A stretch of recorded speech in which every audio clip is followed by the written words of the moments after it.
in terms of like what do I want out of the album, I was more just excited to learn about how people felt about it knowing instead of trying to decide what they would feel from it, just getting the reaction of how they felt after listening to it. Because all my songs are self-experiences, so I'm kind of just like sharing what I went through.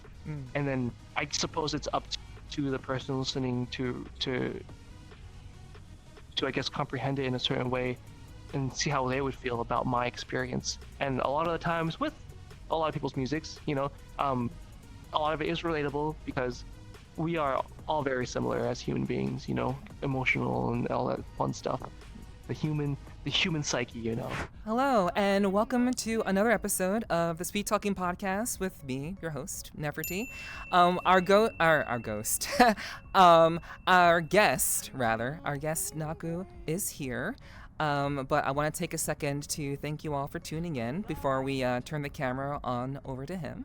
But before we get started, I want to just thank all of my supporters who have been supporting me up until this point. This is Season 5. This is the first episode of Season 5 of the Street Talking Podcast. And episode 50 was my special, which you can see on YouTube right now if you're interested in seeing that. But I want to thank everyone who's supported me up to this point, everyone who's been a guest up until this point. It's been a really, really wonderful honor, and I'm so, so grateful to everyone who has gotten me to this point. And, of course, everyone who's been supporting me on Patreon as well. I want to thank you all for that as well. And if you are interested in learning more about Patreon, we're actually going to do a very, very quick and simple trailer. Just a little bit of an ad before we get started. So sit tight, enjoy the ad, and I'll see you in like a minute or two, okay? I promise. Hey there, this is me, Nepherti here, and I am making a video about my Patreon that many of you may or may not know about. YouTube is still hitting me with copyright infringements. Obviously, I want to have music on my videos on YouTube, so they continue to hit me with copyright infringements. I am now affiliate on Twitch, so I do get support on Twitch now, so that has changed. But at the end of the day, Patreon still gives a larger cut. So at the end of the day, I want to just re-inform you guys, many of you who may or may not know, you can take a look at my Patreon right now actually, at patreon.com/Nepherti. It'll be right at the bottom underneath my boobs. And basically it's a great way for you to support me aside from, Twitch. And that's pretty much all. Patreon is a great way for you to support me in a more direct way and also allows me to directly give back to you guys. I do give updates relatively regularly. So if joining me on the Patreon is something that you're interested in, you can do so starting for just $1. There are tiers in which I get to spend an hour with you one-on-one. It could be either on Discord or in VRChat. Whichever one you'd want, that's what we do. And I also do voice recordings also. There's the head pet tier, which is $1, the nuzzle tier, which is $5, the huggle tier, which is $10, the snunkle tier, which is for $20, and the uwu tier, which is for $30. So honestly, I didn't want to spend too much time on this video. I'm just kind of here, just being comfortable, whatever, but I just wanted to thank everyone who has already been a part of the Patreon up to this point. I truly want to give you my thanks for supporting me and allowing me to do what I do and, live in this nice cozy room, largely free of most noise, and just be able to create things that I really, really enjoy creating. And so I'm so, so grateful to everyone who has been a part of my Patreon up to this point, and I hope that anyone who is interested in more tangibly supporting me, this is a great way to do it. I'm looking to revamp Distortio, or DTX for short, and I'm also looking to do a little bit of other content. So I really am looking forward to the future. I'm so, so excited about what we're doing, and I look forward to what we can create together. See you next time. All right, see, that wasn't so bad. That was not so bad, now was it? Okay, so thank you all for watching that, and we're gonna go ahead and get started with tonight's podcast, and we're gonna go ahead and welcome my guest tonight. But yes, I'm Naku is my guest this evening, and he is a VR composer, DJ, and streamer on Twitch. So he is very he is triple talented. He's doing 3 things all at once, and I will be joined by him this evening. So thank you very much, Naku, for signing to be on my podcast, being my first guest of season 5. Really do appreciate that. Yeah, my pleasure. Yeah. So I like to kind of start things off really simple, like with a little bit of an icebreaker. You and I, we were basically the reason why like we even had a chance to meet was because of Chelsea-chan actually got us in touch with one another. And like the really wild thing is, like I actually was very much kind of that night I was super tired because I'm pretty sure that the night that I met you, I believe I think it was the night that I did my episode 50 special. So basically, like, I think Chels, it was either that or something else that was going on, but I had done something. I was very busy. I was really tired, and Chels was like, "Okay, Naku's doing a thing tonight, and I want you to like come through." And I'm like, I told Chels, "Okay, yeah, I'll come through. But I was like, "Fuck, man, I'm so tired." Exhausted. I gotta go somewhere now. Yeah. But I was like, like Chels is like doing me the solid to link me up with you, because like we literally didn't know each other, like I think like 3 or 4 months, 3 or 4 weeks ago. We didn't really know each other. It was like very recently that we met. So I'm very grateful to Chels for making that happen. And you were just very chill guy. You had just done one of your streams, and I came through, said hi, and I was very I immediately got a sense that you are very humble, very chill, very relaxed kind of guy, and I got a very positive vibe from you. And I've always been interested in like everything that you've been doing, like as a streamer, as a DJ. I've heard your name here and there, so I was very interested in learning more about you. So I'm glad that we could talk. Yeah. Yeah, I'm glad to be here. I do interviews like not too often, but I have a handful of them. And so it's really cool to see like how different content creators like organize and portray their style of like document things that people do in the VR space. I'm like really grateful, like people who do this kind of thing. Yeah. I also think it's really important for people to like be active and be creative in this space, and to represent that in a way that that people can really sink their teeth into, and hopefully find some motivation to keep doing it, because I think with starting anything is really hard. So to continuously do it and to gain any manner of notoriety for doing it that's a feat in and of itself. And I think you've gained quite a following yourself, and we'll talk much more about that later on in the podcast. But to kind of kick things off, we did our little icebreaker, kind of like smoothing things out a little bit. Yeah, how we met, yeah. Yeah. So let's kind of start at the very beginning, like very simply put. Who is Naku? How would you describe yourself to someone who's never heard of you before? To someone. Okay. Who am I? Okay, so actually this is perfect because I was just at an IRL event. It was an open mic where like people come in and like jam out to music and stuff and then play together. And someone had asked like, what do I do? And then I knew this person had no idea what like VRChat was, and they didn't really seem like the type of person to like be involved with like this kind of technology. So I was like, all right, I have to describe this in a way that is easily understandable, not too specific, but still really describes how it is. So how I basically describe myself, what I do is I'm an online musician that virtually busks.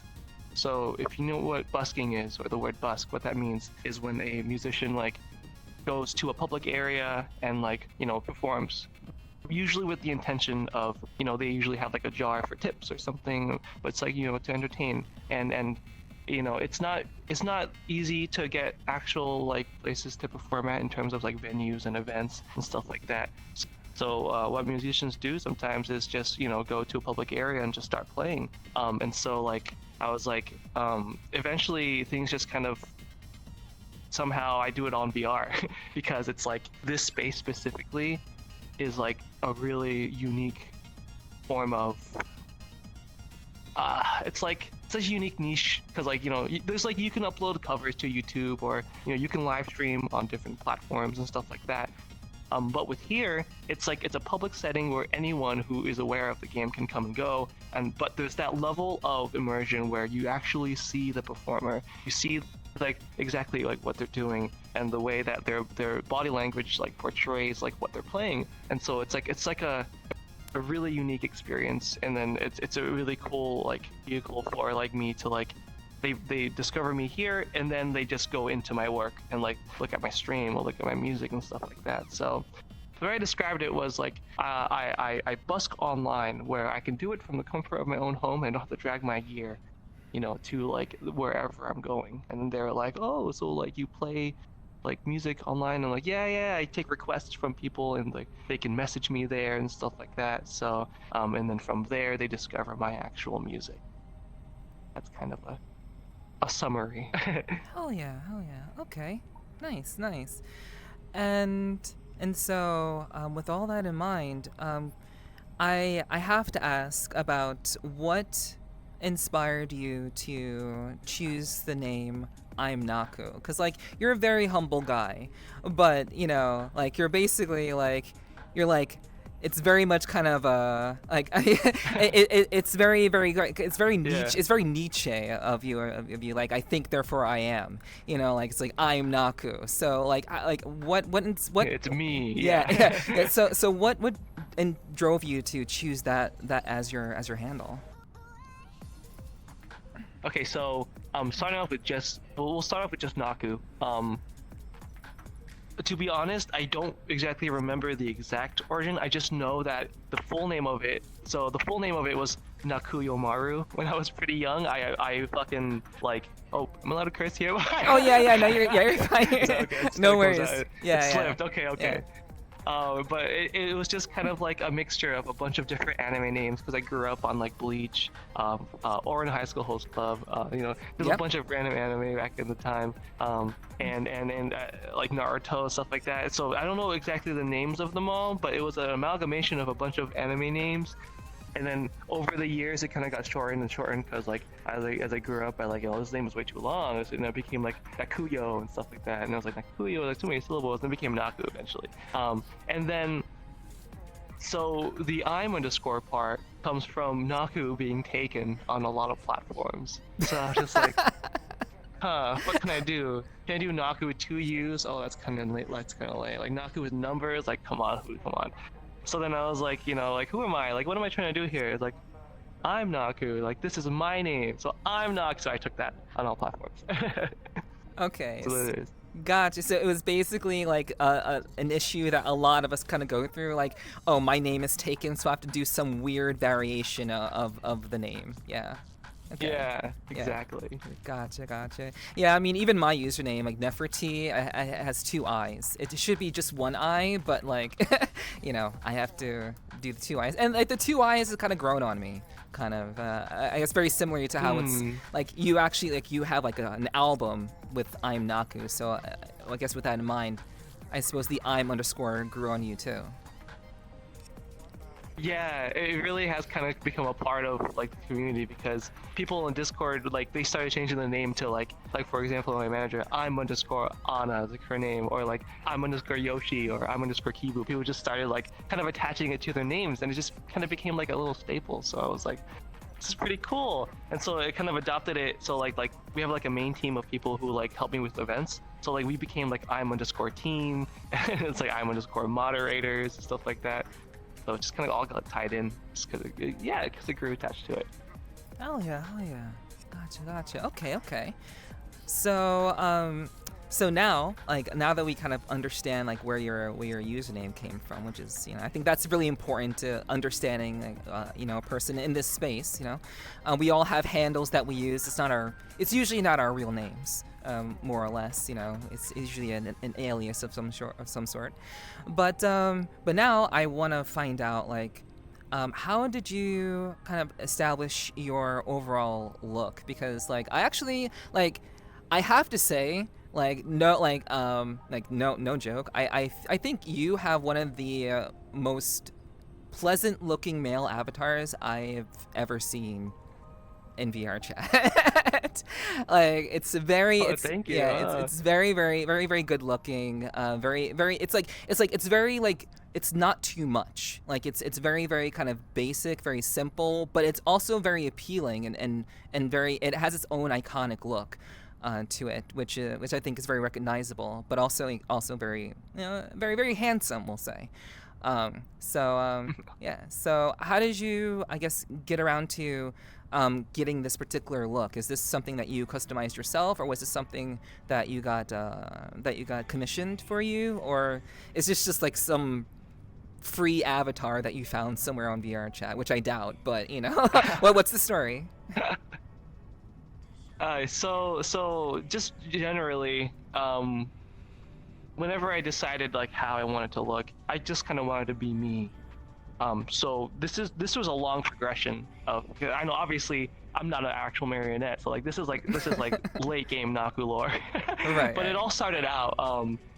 I found out it was 2018, early 2018. There was some public world. I think they had a bunch of. I think their name was Yoki or something, and they had like avatars. And it was a Len edit where they had like black puffy hair, blue eyes, and then they were just kind of scrawny, and so like I grew attached to it, and at the time I was kind of a heavy drinker and I loved vodka, and his shirt said like vodka drain or something like that, so I was like, this is funny, I'm gonna wear this while I drink. And so I started off, I was like, I always just felt like I wanted to be myself in any game I played. So no matter what the game, even before VRChat, like when I played an MMO or something, I would do like a little scrawny, tall Asian guy with black hair. And then the blue eyes just kind of stuck. It's the avatar creator put blue eyes on it and kind of stuck with it. So I've kind of always had that mindset of I kind of want to be myself.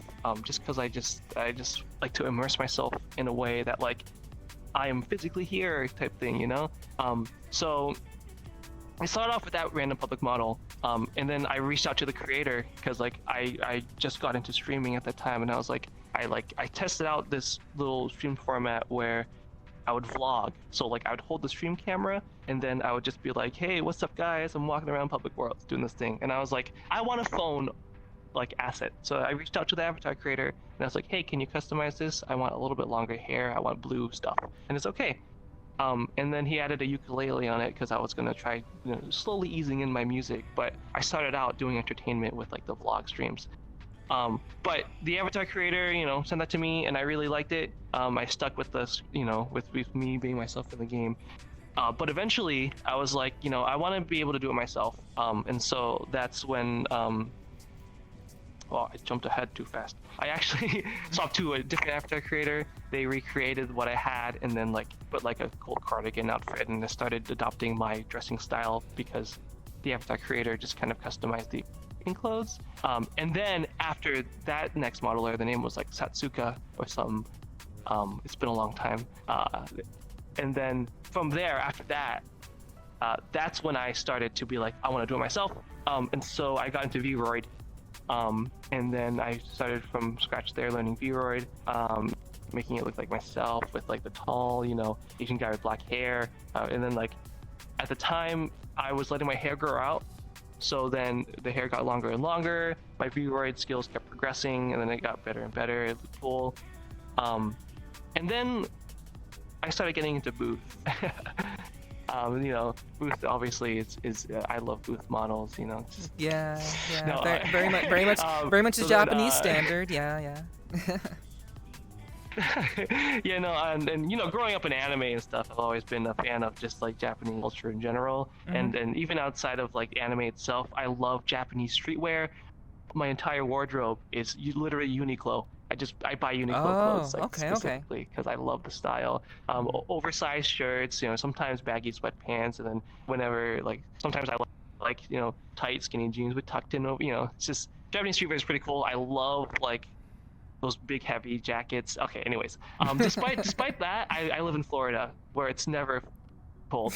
I mean, it gets cold, but it's never it's really humid and hot. And anyways, so VRChat, I was getting to that, and then I started looking into booth, because just booth owners were cool. And then I had a very I started getting into booth, but I wasn't really too much into it.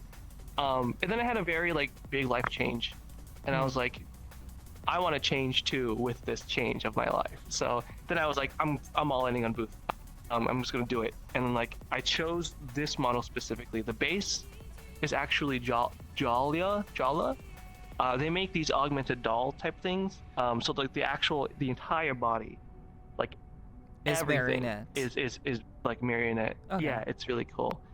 And so I wanted to still keep it like me, but the body type matched me, which was perfect. And so I edited the eyes, made it a little blue, and then I cut my hair because I was letting it grow out ever since COVID started. My hair was just constantly growing, and it went down to my butt, and it was just long, just really long hair. And my most recent VRChat kind of matched it. The hair was pretty long, but I always had it tied up because I didn't want it too long. That's a lot of fizz bones, So and I was like, nah, I'm gonna cut my hair. So I cut my hair, and then I matched it with my avatar. Because this isn't the original Jalia hair. It's a asset called Rainy Hair Day or something like that.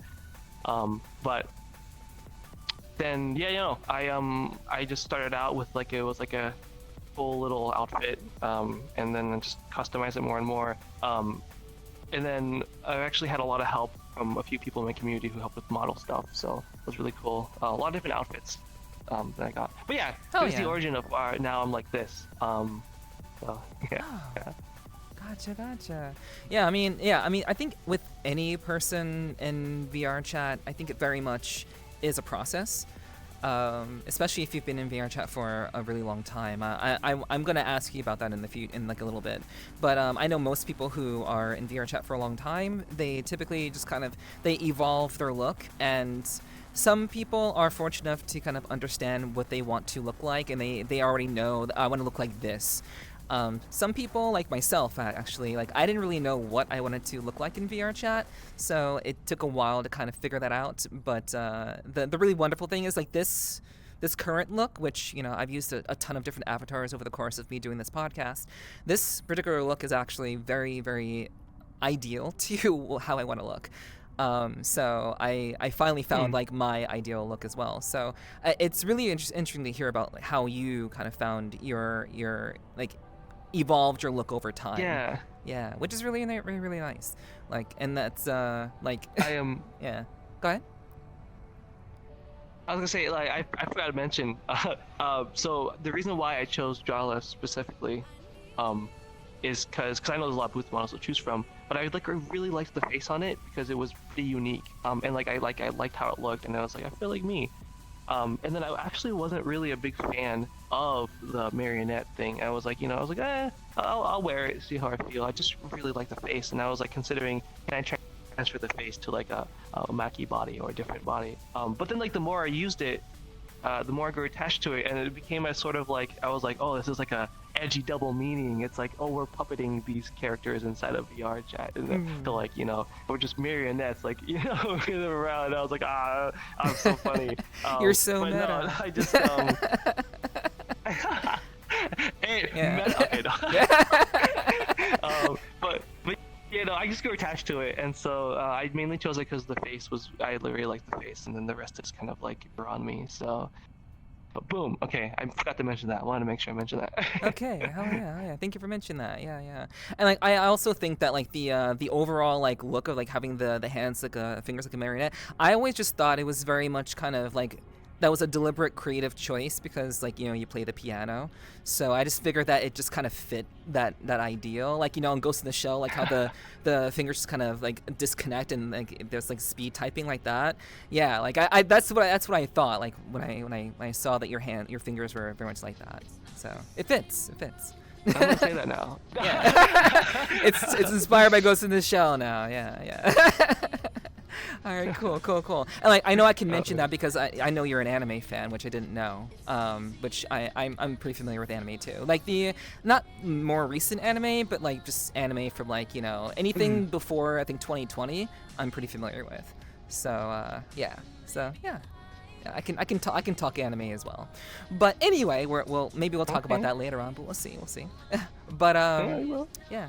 So to kind of move on from that topic, I do want to ask, what was your life like before you were Naku? And this can be kind of brief. I'm sure that's a lot to kind of like parse through, like in your mind, like I've done so much, I've been through so much, but like I guess kind of like briefly speaking, like I guess briefly, what were you doing before you were? I guess you've been Naku for a while since you said you had that as that username kind of as a kid, but I guess before things kind of kicked off for you. Talk before. Yeah. So you know what? Well, I'll go like before I even adopted the name Naku Yomaru. I'll go like before that, because like I used that name. I think I was probably around 10 or 11, and I don't know. But anyways, before that name, I was actually really big into Doom, like the old 1995 Doom. Despite me being born in 1987, a friend of mine had introduced me and my brother to that Doom, and the reason why I liked it so much is because it was extremely moddable. It was so easy to create your own things from that Doom. They call them WADs and stuff. It was really easy to modify them. And so so my actual name, I don't mind saying my name, is Jesse. And then my brother, his name is Joseph, and I was like, as a kid, I don't think I was that creative with naming things. So I was like, we both used the same laptop, and I was like, what can I name? You know what? Me and my brother use this laptop. My name is Josie. So Joseph and Jesse. And I was like, I play Doom, so Doom Josie, and like that was my name before Naku Yomaru. And it was like Doom Josie. And so my brother and I, we'd work on mods all the time, and my brother, he's always done music, and so like sometimes he'd produce like little electronic tracks for certain maps that we make. It's cool. Actually, I'm the proudest achievement I have with the Doom modding community and scene is I was the one who brought, because you know how Death Run is a very popular mod in like Team Fortress 2, Gary's mod, Counter-Strike. It's like a very popular like game mode people make. I was the one that brought Death Run to Doom, and it was like the top server for a good while, and we would like send updates to it, and new map and stuff like that. And then we take community maps, and it was a fun time, the Doom modding portion of my life. Interesting. But yeah, that was before Naku Yomaru, Doom Josie. And there's also a before Doom Josie. These naming schemes suck. The name was Some Multimedia Guy. So I liked uploading videos to YouTube, like 2007 YouTube, like the old stuff, and I played a lot of Roblox. And so on there, I was like, hey, I'm Some Multimedia Guy, because I upload random stuff on YouTube. And so I did like YouTube, like Roblox pranks or like stuff like that. It was a kid, we were kids, and so we for that. And before that, I don't think I can remember anymore because I was pretty young. Okay, yeah. That's all I got. I mean, hey, that's actually origins. Yeah, that's super interesting. So you were a modder and a YouTuber for a little bit of time. Interesting, cool. Yeah, I've always loved the content creation thing. I guess it's always just like I've always like been drawn towards it. Well, yeah. I mean, you're definitely doing it now. That's for sure. That's cool. All right. So now that we kind of gotten the an overview of like who you are as a person, we're gonna dive into some other topics, mainly VRChat for now. We'll be diving into everything else later on, but we'll talk about VRChat since I think we'd be very remiss to not talk about VRChat when we are in VRChat right now. That's kinda, yeah, right. That'd be kind of weird, but yeah. So VRChat. How did you get introduced to it? How did you discover it? I was actually I guess early days of Naku. I've always wanted to be music focused. And I would actually play piano or ukulele and sing in games like Gary's Mod or TF2. Like for example, Gary's Mod, there's a game mode in it called Dark RP. Very quick summary: you go there, you make money, and you do stuff to make money. You can be a hobo, and so what I do is I became a hobo in Dark RP, and I would go to the side of the street, put a donation box, and start playing. And so. If people they don't usually see that in those kinds of games. There's a lot of interesting behavior there in Dark RP, but that kind of stood out to them. And so the reason why let me drink some water real quick. Yeah.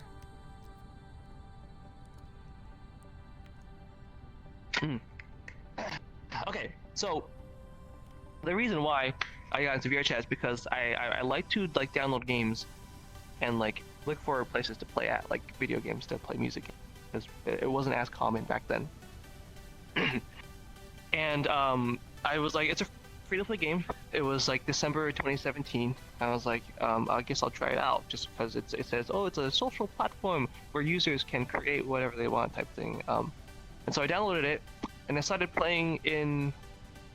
It was called the Hub at the time, where there was like a campfire and different portals, and then there was like a side room. It was like old days of VRChat, where you go to this room and there's a mirror that turns on. I'd go there to that mirror and just play ukulele and sing. And then I remember someone was like, I don't know his name, who it was, because this was so long ago. It was like end of 2017, early 2018.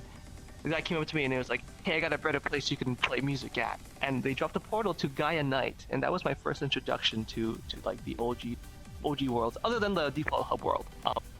And so I started playing there a lot at Gaia Night. I would sit by the campfire or be edgy and go to the corner of the map and play. But when I first started out in VRChat, for some reason I was super nervous, because I was able to see, because VR was still early, but people had half body, and that was really whoa, that was on desktop. And, I can see them looking at me, pointing and moving the arm, and I was actually this feels like a level up than performing to user player models. This is their body language here, listening, staring, and I was like, oh shit. And so I was actually really nervous when I started out. I would kind of stop playing when someone would come by and hope they'd listen from far away. Or for example, I go to the really old open mic night, go to a corner and start playing, but when I see someone coming, I would stop because I'd get nervous. And it was but yeah, the reason why I started playing in VRChat was just because I was looking for just another gaming platform to have fun in and play music at. So and then from there it's just kind of spiraled. Talk more about it for sure. Okay, so you said a friend introduced you to VRChat, yeah? Was it? Well, no, not precisely. Just I was just browsing the Steam library and I downloaded it, and it was just some person dropped the portal to Gaia Night, and that kind of locked me in. I was like, whoa, this is cool. There's different worlds. Oh, okay. I don't know who it was. I don't remember when or how it happened. But I found VRChat just browsing the store page. I think it was it just released on Steam, because it was older, but it just released on Steam or something. And so I saw it there, 2017 December or something like that. Okay, gotcha.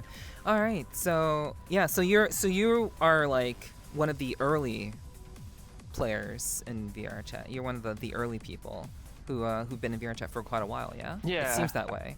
Yeah. I like to think so. Yeah. I kind of played it on and off, after downloading it. But it was kind of mid 2018s when I really honed in on it. But I got in early. I wasn't as active as some would, because I didn't get in because it was a pre-release before Steam. Those are the OGs. Those are the early ones. But yeah, I like to call myself a pre-Knuckles player. Okay. Yeah, I mean that Knuckles is when everything that's when it kind of appeared on the map to many people. So yeah, that makes sense. Yeah. Cool. Nice. Interesting. So when it comes to VRChat, why did you end up sticking around? Why did you end up staying?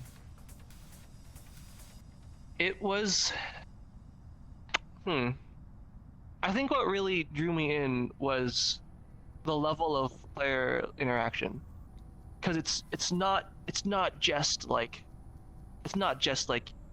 player nodes in this coordinate playing these animations. It's not just that, I mean, yeah, they are positional data points and they are using animators, but then there's a level of connection where it's like it's different. It's like, because it's not like preset animations. You're moving each limb with your limbs in that environment that you're sitting in, at least when you're in VR, of course. Right. And so I think it was like I was playing on desktop. I wasn't who invested, but then like seeing people interact with each other in VR is what kind of like I was like got me curious, and I was like, what's going on here? Like, how do I get into this? And I was like, this is a really cool technology that I haven't really seen before. And then like I just seeing it more and more, just coming back to like to see it more, kind of got me to want to get a headset myself.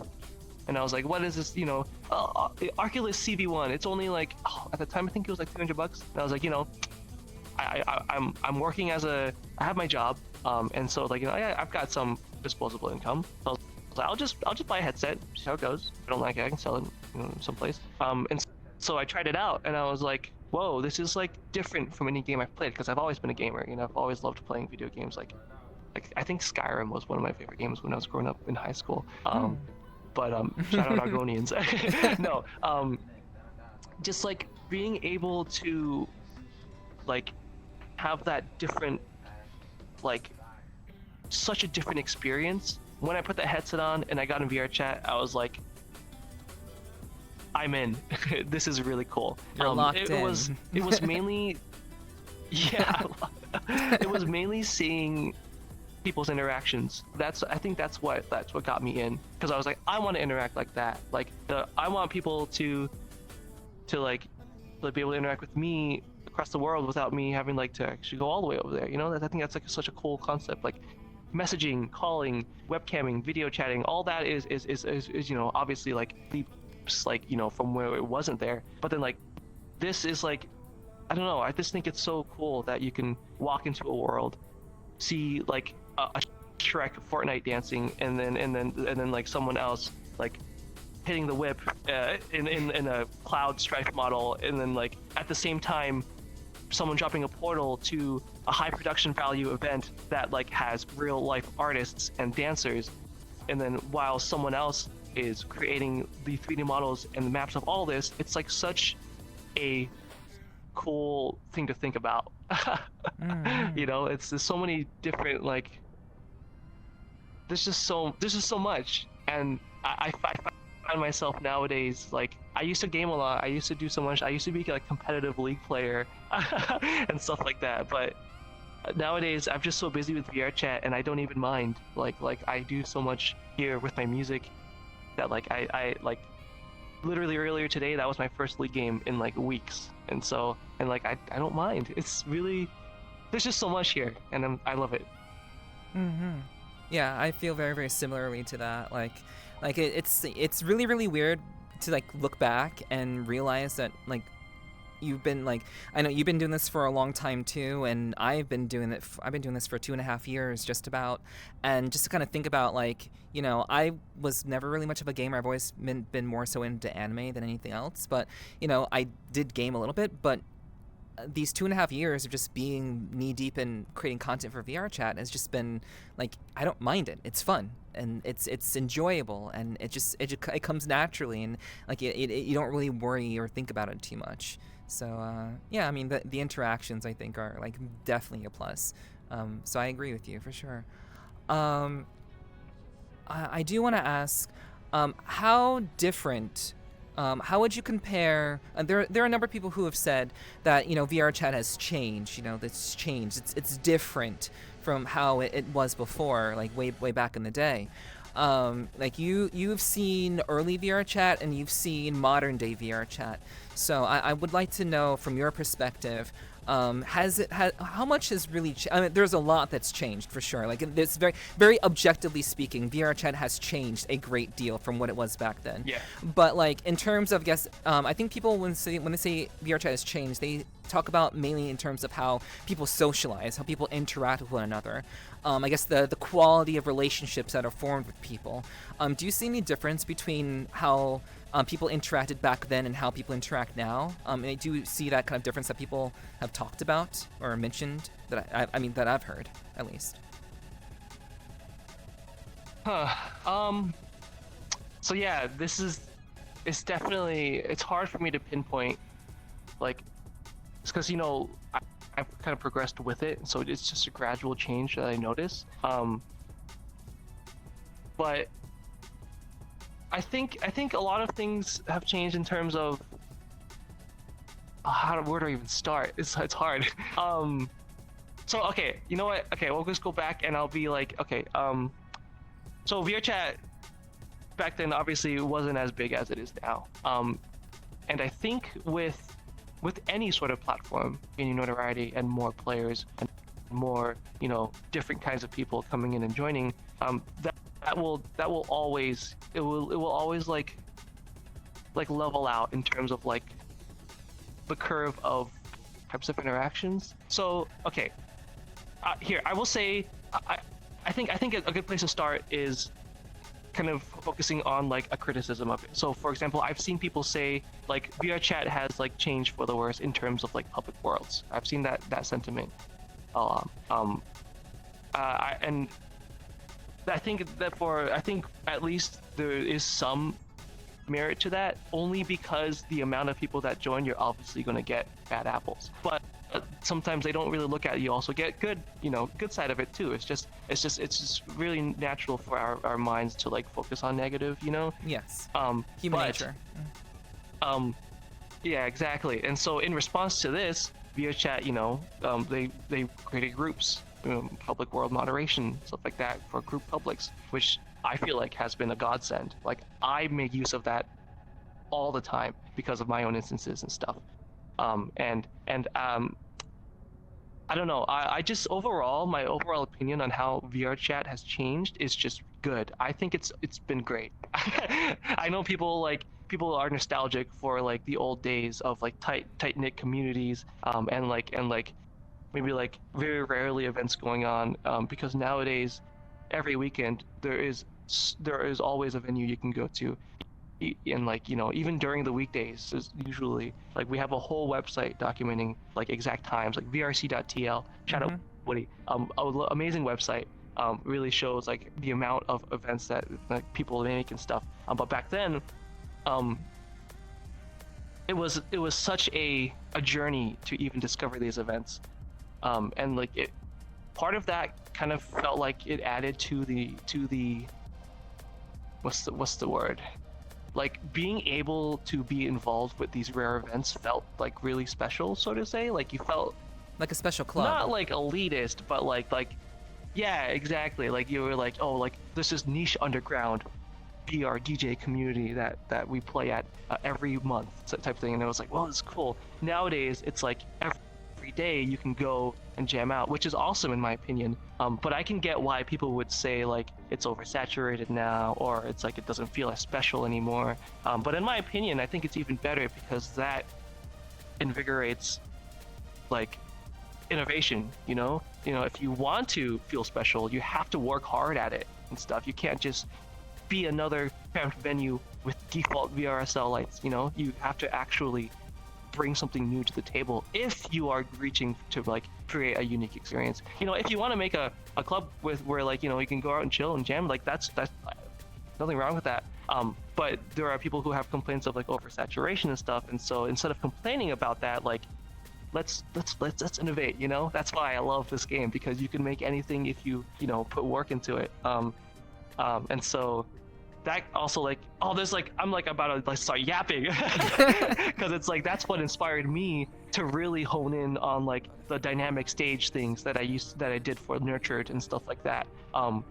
It was such like, people have done custom animations and stuff, but honing in on custom animations for specific DJs was, I felt like, something specific for Nurtured. I started at Nurtured 2, where like I had like specific DJs at the end of each day where I made custom stages for them.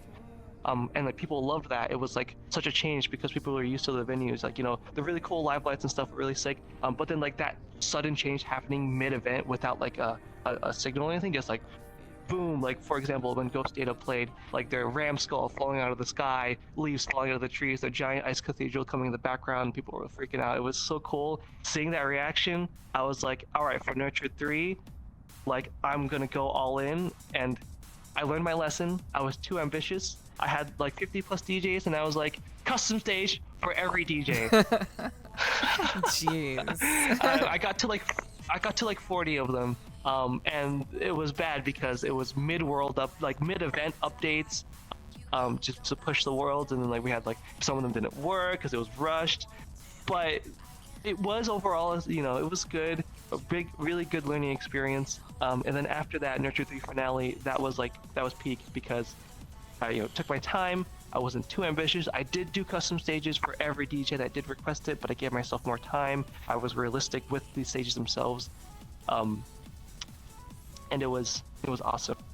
So I just went on a tangent. What were we talking about? Oh yeah, it was the how VRChat has changed. Yeah, bring it back. Right bring it back. There. Yeah. I bring it back. So I don't know. I'm all positive for VRChat. I feel like VRChat has only ever changed in a positive light.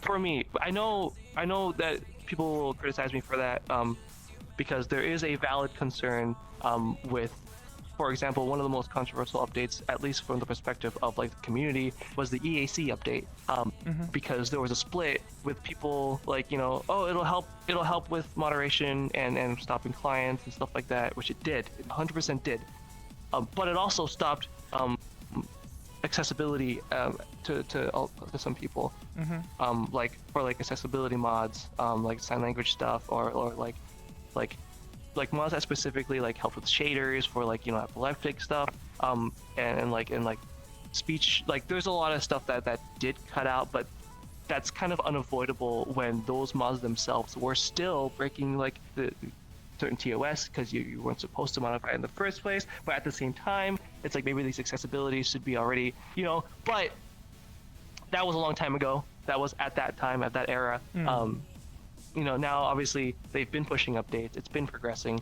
stuff like that, but I totally understand the controversy that happened there. I guess I can't really speak for people who felt that way because I am, I can't really, I won't really truly understand that struggle because I'm not in those shoes, and so, but at least from my personal perspective and my experience with VRChat, it's always only ever been positive with everything they put out.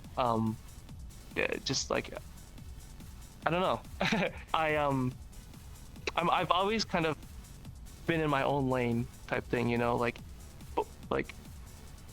sec, relax, I'm good. Always like focused on my own like path that I've been wanting to go. And I think that kind of driving force has been a really big, like, I guess the word. It's been really like, it's helped me stay focused, I guess, and keep things like positive in my head, because I know it's really easy, I do it sometimes, to really get lost in the negativity of certain things and like focus on negative aspects, but there's always positive aspects in everything, and so with me being focused on what I want to do, it really helps keep me focused on like I have a goal. And yeah, things will be hard, but working past it is what matters and how you progress, and so that's why I kind of see how, like, I kind of see where VRChat's gone. I just see it as all positive, from my perspective. I don't know if that answers it. Yeah, that totally does. Yeah. Okay. Thank you for the detailed answer. I knew it was there's a lot to talk about, a lot to kind of parse through. So I totally understand, kind of like trying to hone in on something and really try to make your point, get your point across in a clear way. Totally understand that. Okay, so I guess with all of that, like, kind of like, VRChat has been largely, it's changed a lot over the years for sure, but I think a very interesting question I like to ask all of my guests is this idea of VRChat being a game versus a social platform. I know a lot of people have kind of settled on the fact that, not on the fact, but on the idea that VRChat is, for all intents and purposes, a game. And, it is marketed in that way. It is very much kind of, like, it's very much seen and shown in that way, just in general. And it's a lot of the reasons why Twitch TOS works the way that it does, because they see VRChat as a game, and so they modify the TOS to reflect that, and that's why content is able to be made on Twitch, because it's a game. Anyway, I would like to know your thoughts on what you think of VRChat as. How have you perceived VRChat over the years? Is it a game to you, or is it a social platform for you? So, I think that a game can be a social platform. That's how I see it. It for all intensive purposes, it is still a game. You know, for example, Second Life is a game. You know, a social platform is Facebook or Twitter. But I feel like a game can be a social platform, because a lot of games, some games have message boards, some games have forums in them, stuff like that. And for example, VRChat has like, I don't know, like I guess it has like groups where you can make posts and you can have different members in different roles and stuff like that, which I mean, some games have stuff like that, like for such an extended analogy, like PlanetSide 2, for example, has guilds and squads and platoons, which like you wouldn't consider those like forums or anything like that, but in a sense it's still like a form of communication between users on a game. But VRChat itself, it has different aspects of social media, like announcement posts for your users in your community type thing, which can mirror certain social media or like outlets, which is why I'm kind of under the mindset of like a game doesn't have to be just a game. It can be a game that is a social media platform. I know you were probably looking for like a definitive, like it's a game or a social platform, but I don't know. It's like in terms of like definitions, I'm a very literal guy. Like when like, oh, I need to learn something, I'm gonna look up the definition of it. So it's like, oh, what is VRChat? I'm gonna look up the category of it. It's a virtual reality video game. That's what it'll say. But as with any form of content, the person who consumes it and really becomes involved with it, emotionally, from their perspective, they can decide what it becomes. But literally, in terms of, I guess, unbiased, like hard facts, VRChat, I think, is considered a video game. Like that, there's no like emotional, I guess, implication when I say that. I'm not, downplaying the amount of like, I don't even know like where to start. Like I said, there's so much in VRChat that makes it so awesome. But for all intensive purposes, it is a video game. You download it on Steam, or you download the game app on your phone, and then you launch the game and log into the VRChat servers. The game itself, the content itself, is very social and very human interaction based, which isn't usually isn't usually part of a video game. But then again, video games back then, like there was always like a goal, like Mario, save the princess, or like any game like Skyrim, beat the final boss type thing. But then sandbox games started coming out, games with no goal, games with no end. Those are still video games, but they've kind of evolved the foundation of a game, I guess you can say. So now it's like there is no goal. You just kind of play for your own, like whatever you want to do. So then now a video game that's like kind of like a social video game, there is no goal. You kind of do what you want to do.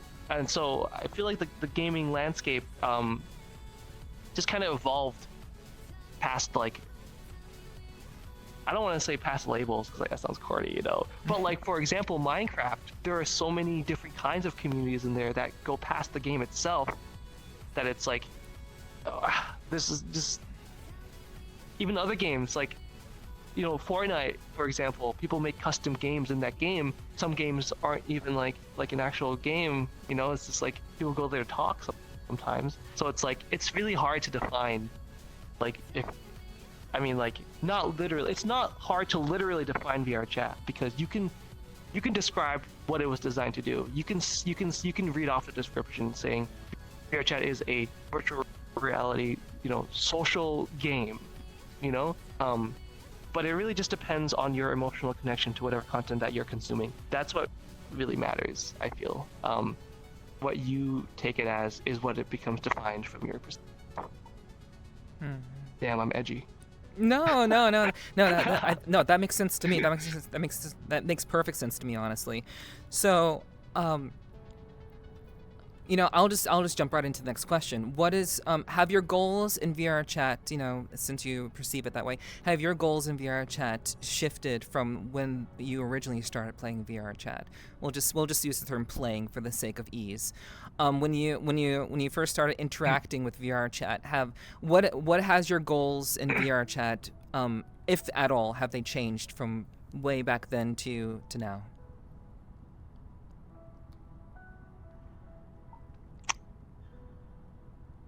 They haven't really changed.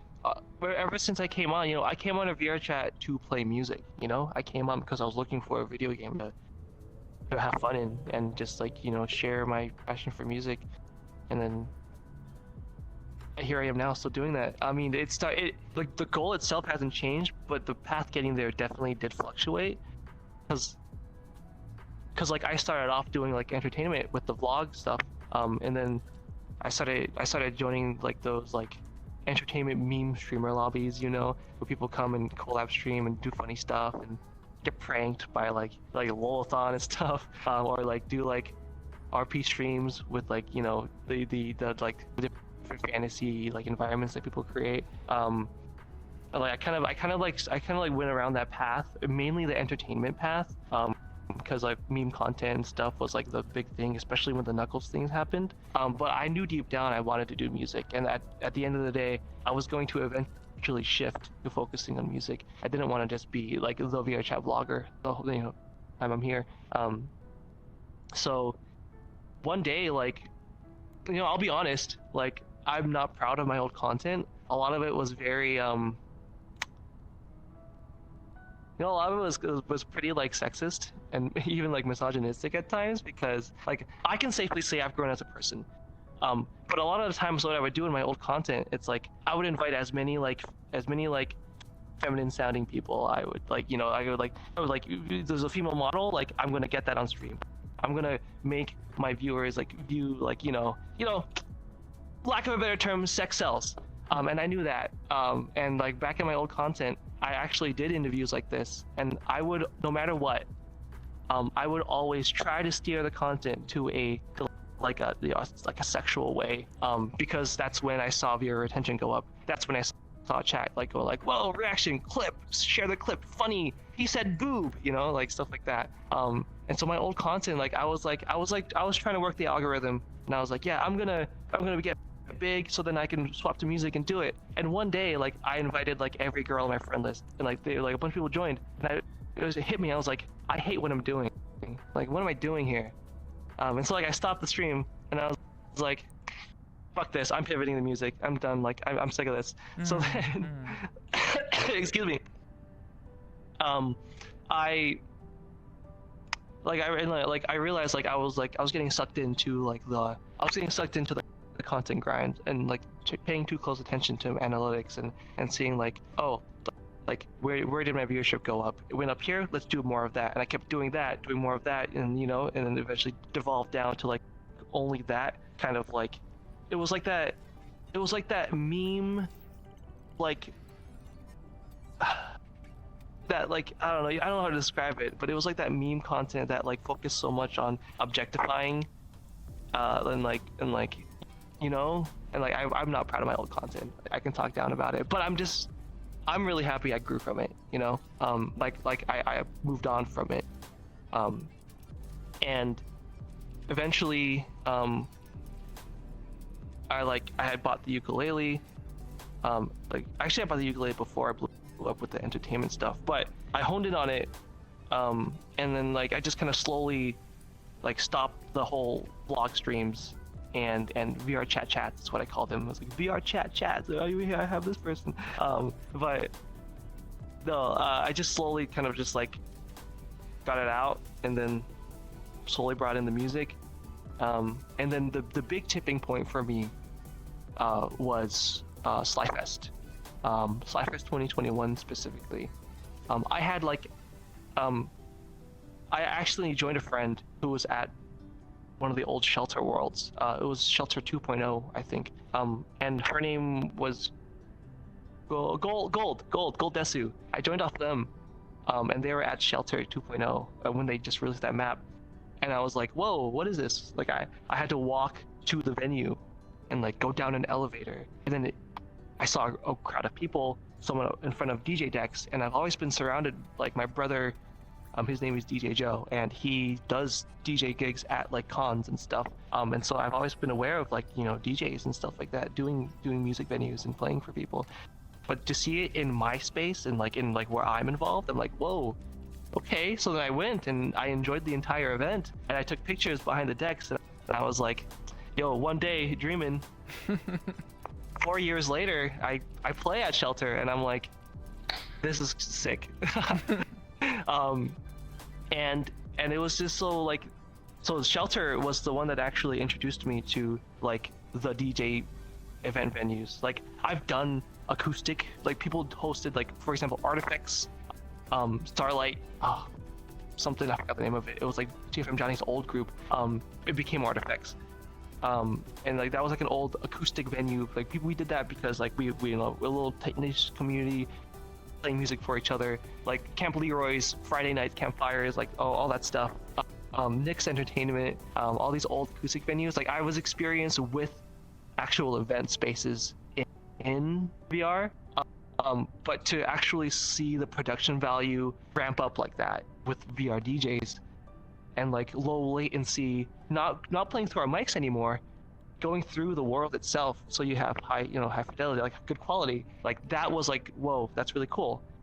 But the tipping point for me was like, I've always been a Porter fan, and then Porter released Nurtured. I'm sorry, Porter released Nurture, not my festival. He released the album Nurture. Yeah. And that was like the tipping. Oh, I'm going on a tangent here. Sorry.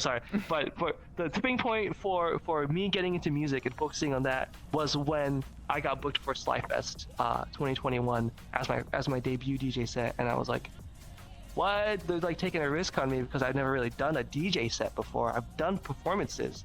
So then like I played there. It was like, holy shit, amazing, like crowd, and the team there was so helpful. They made me a custom stage, and I was like, it's over, I'm in, and here I am now. So you said your goals didn't really change all that much, but you know, the path to getting there. That was a question. Yeah. Sorry. Yeah. So it's been quite the journey to kind of, I guess, establish what it is that you want it to do. Like you always knew what you wanted to do, but how you got there was, you know, it came with its own share of just learning experiences. Like who did you want to be, and like how did you want to get there, and you found your way. So that's cool. I love that. Yeah. So what is ups and downs, but I found my way. Yeah. As I think we, like all of us who are content creators and who do anything creative in VRChat, I think we all kind of flounder a little bit. We make mistakes along the way, but we usually end up where we want to end up one way or another. So that's really awesome. I love that. So like, what is your favorite event to play at? Do you have like a favorite event that you enjoy playing at the most in VRChat? Venue, we'll say. That's hard. That's tough. Oh man. Okay. I mean, I don't think it's controversial to say. I mean, we moved on from it, and everything's out. So before I found out that this was a really bad person, I honestly really enjoyed Closet. Closet was probably one of my favorite places. The idea of it, the liminal, very simple, like world cramped venue with really intense over the top screen shader effects. Really, like, I love that like intense experience. Now that like that's all over now, but you know, I didn't like, it's like the experience of it is what I loved, you know. Despite the person who, you know, whatever they stood for, after whatever that happened, you know, I kind of, you know, distanced myself from that whole thing. I'm sure a lot of people did. That's wild. But like unbiased, you know, purely experience-wise venue that I've played at a lot and enjoyed playing was the idea of Closet. I really enjoyed Closet. Mm-hmm. And like it's really like I know that like I did hear about that news, by the way. And the really wild thing is I was actually at the last time you played there, I was actually there. I was in the the overflow instance, but like I was able to hear you spin there. It was really really wild. I really really loved it. I love what you were doing there. I did wanna just quickly just ask, like, I mean, I think I guess it's pretty apparent, but does your experience and whether you play at a venue or not, does the quality of the person who runs the venue, does the I guess the standards of the person who runs the venue, does that affect where you play and whether you don't play or not? To be honest, it used to not. I used to be very adamant about separating the creator of something and the thing they put out. But honestly, over the past, I guess, several months, I've kind of changed on that.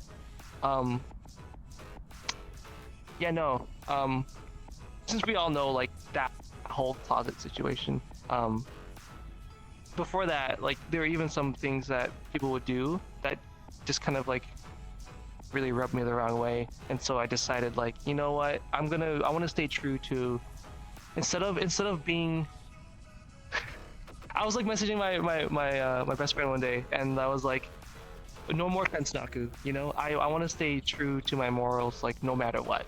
I always felt like I was supposed to be like a middle ground. Like, I'm just the artist. I you know, I play at a place for the content, not necessarily the views behind the person owning it. But I've kind of really changed on that. I really feel like anyone I work with or am involved with, I should be able to be comfortable with them as a person to play at something that they create, because things that we create are extensions of ourselves. At least that's how I see it. So to answer that question, nowadays, yeah, it really depends on, you know, if I know something about a person and it's not something that's like just like a rumor or something that's just like a criticism, if it's something that's like actually conflicting with my own personal morals, like, I am gonna choose to not be involved. I'm not gonna go out and hunt them down type thing, but I'm just gonna distance myself, because like I said, my goal has never changed. I know what I want to do. I know what my path is. So no matter who I do and don't work with, won't change my amount of enjoyment I get from my experiences. Makes sense to me. Does this idea traverse into the real world when it comes to the music you listen to or the artists that you support? Does that convert there as well, or does this just apply to VRChat and what you do here?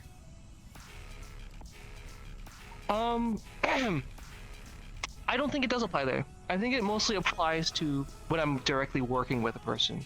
Like, for example, like, you listen to someone's song on Spotify, and like, they're like, you know, a really big artist, like, you know, millions and billions, you know.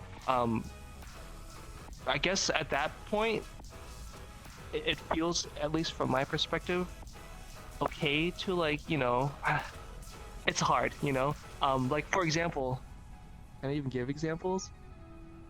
I think the difference comes to the amount of, I guess the difference comes to your involvement with a specific form of media. So, like, for example, like, there's a controversial artist who releases a song and you listen to the song. That's one thing. Or there's someone who does something, you know, bad, and then you work with them directly, putting time and effort into a curated experience for people to come and listen to, which then will draw more people. But then again, you can say the same thing. You listening to a song of a bad artist can draw more people to it, propping up that artist. So it's a slippery slope. Which is why I everybody picks and chooses the things they want to think and feel, for the most part, I used to always have the mindset of like taking offense to something as a choice, but at the same time, I've kind of grown past that, where it's like not always, sometimes you don't realize these certain things can make people feel certain ways. So like that old mindset that I had was actually really unhealthy, which I'm really glad I've kind of progressed past. But it's hard because, to be honest, nowadays I don't listen to a whole lot of newer artists. I'm a very one trick type guy, like I find an artist and I just like listen to that same album so much. Like for example, like Underscores. I'm a big fan of Underscores.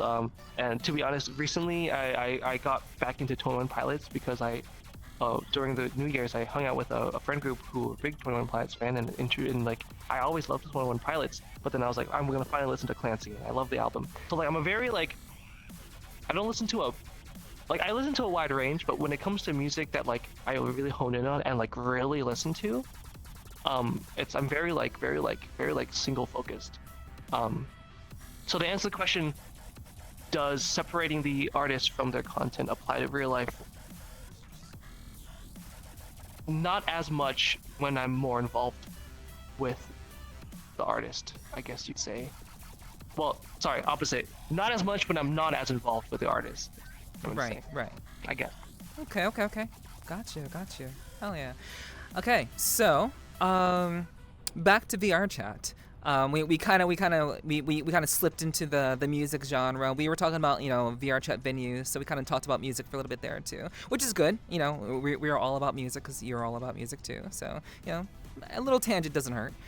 But back to how you perceive VRChat. I always think I have this theory that when we are in VRChat, we accumulate data. Our experiences of VRChat are ultimately an amalgamation of our experiences, and as we experience VRChat, we leave parts of ourselves behind. Like we have our own experiences here, we kind of build up a data bank of our identity in VRChat, and I've also applied this to MMOs too. So like it's a similar idea of like we have our identity here, and then when we step out of VRChat, we have who we are out there, and those two things usually don't coincide. Obviously there may be similarities, but because VRChat functions on different rules, I think that our life experiences here ultimately amount to something of a second life. Not to reference the game or anything, but I was wondering like how do you feel about VRChat as a second life? Do you share that idea of this being kind of an extension of yourself? Maybe like when you log into VRChat, you're in VRChat as Naku, and this is like I'm here as this person, and obviously there's some crossover because I know you do IRL sets and things like that, and also you endeavor to look like yourself here in VRChat also, so there's definitely crossover there too. But is the idea of a second life, does that apply to you even despite those things?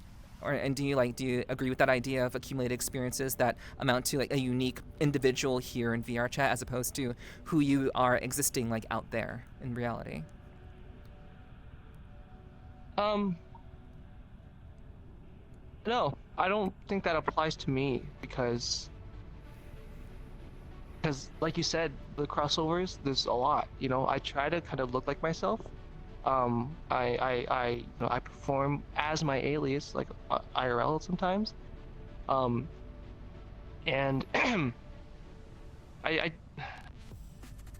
think it's mostly no, that doesn't apply, but to some extent it does a little. Just because outside of VRChat and outside of music, I'm a nurse. I do healthcare work, and that's like a totally different aspect from my content creation and my day-to-day life, I guess you can say. And because when it comes to like, say, like you said, logging into VRChat and putting on the headset and becoming the person in VRChat.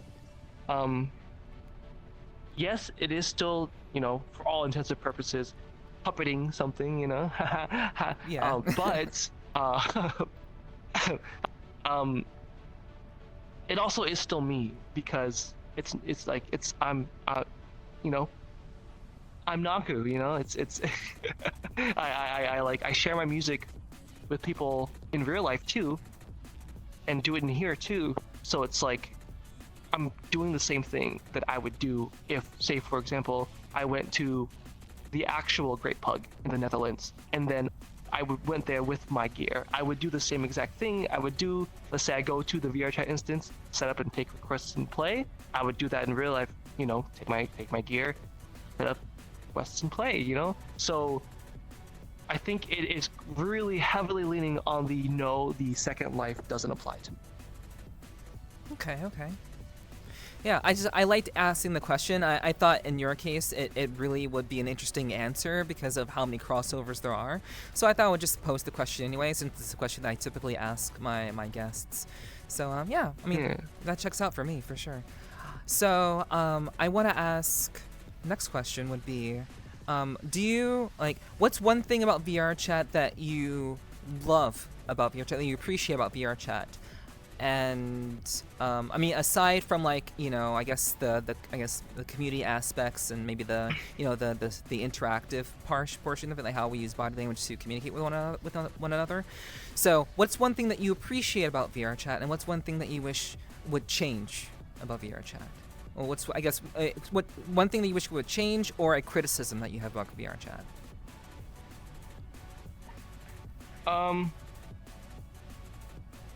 So something I really love about VRChat, this might be a unique perspective for me just because of my, I don't want to say position, but those people, I see a decent amount of people have the same complaint where there's not enough communication between user and VRChat, but I've seen the opposite. I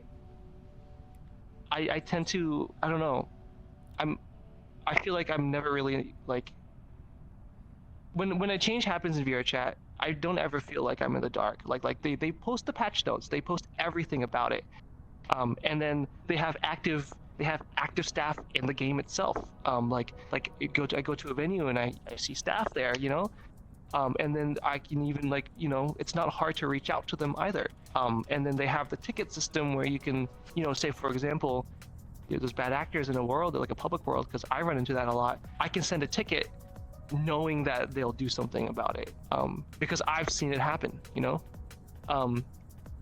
so even one point, this was a while back, which I kind of regret, but I posted a tweet that had negative connotation about VRChat, where it's a user, I was performing in a world and a user was spamming text blocks and my game crashed. And I put a clickbait title for engagement: is it really this easy to crash users in VRChat?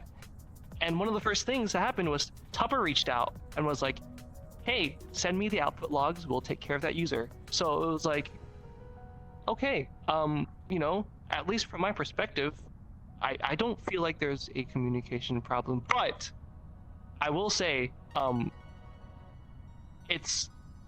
it is a unique perspective to have, because I know there have been a lot of criticisms about specific world dev communication stuff, and I'm not too involved with that side of thing. I'm very the entertainment content creation side of not influencer, but music creator, content creator side of things, specific nitty gritty Unity udon type stuff like that.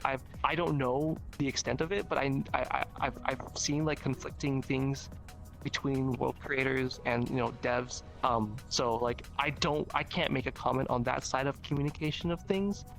But for all for things that pertain to me, I personally have not had an issue.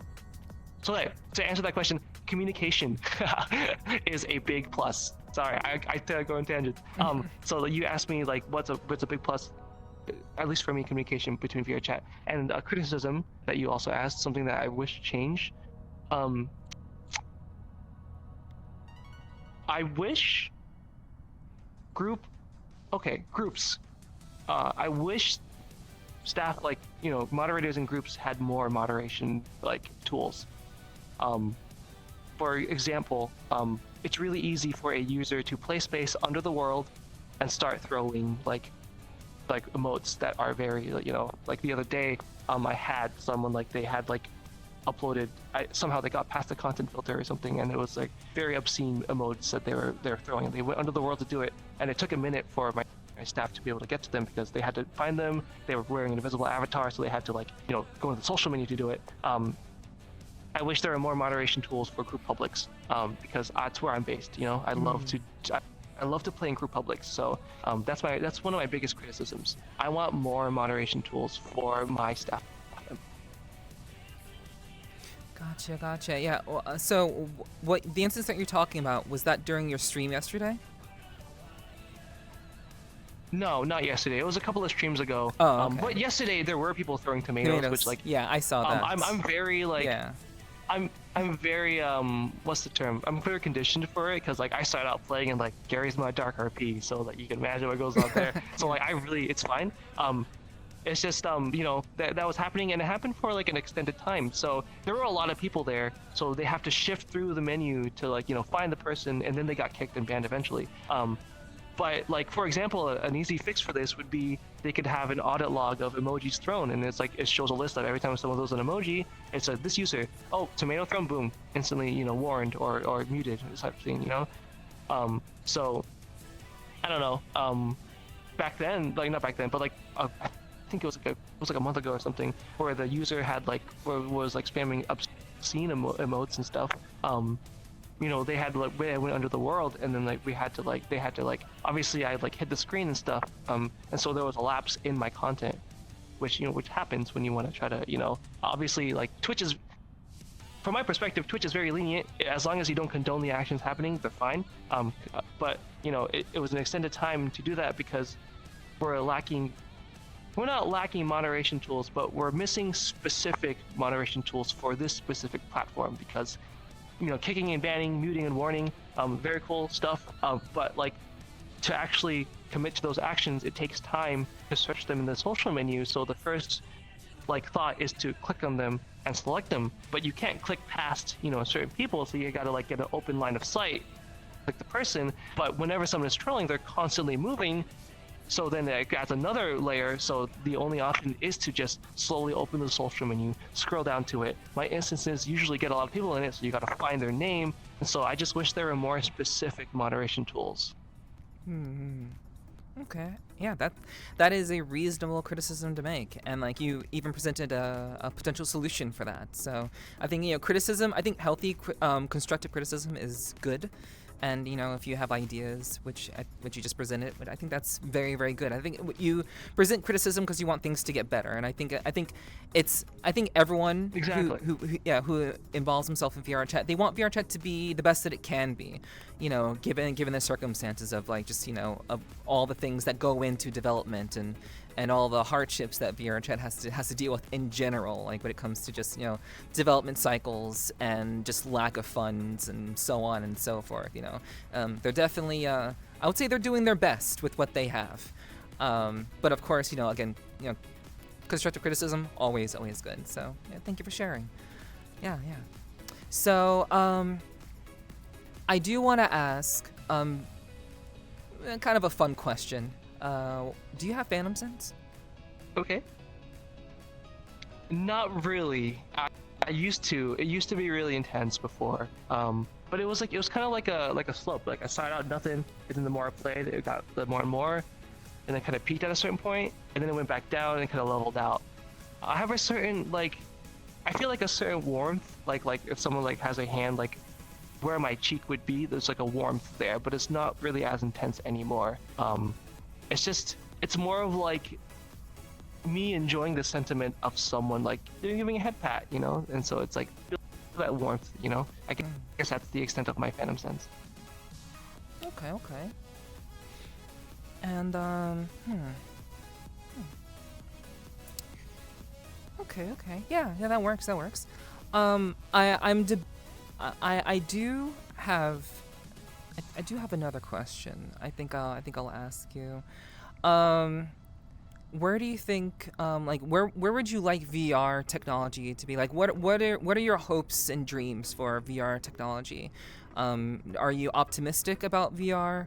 About about it continuing to become a more to develop and evolve more and more, or do you have other ideas of where you think technology is going to go?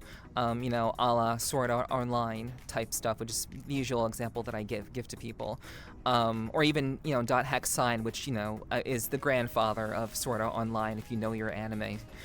So like where would you like Yeah. to see VR go if you have any ideas about that?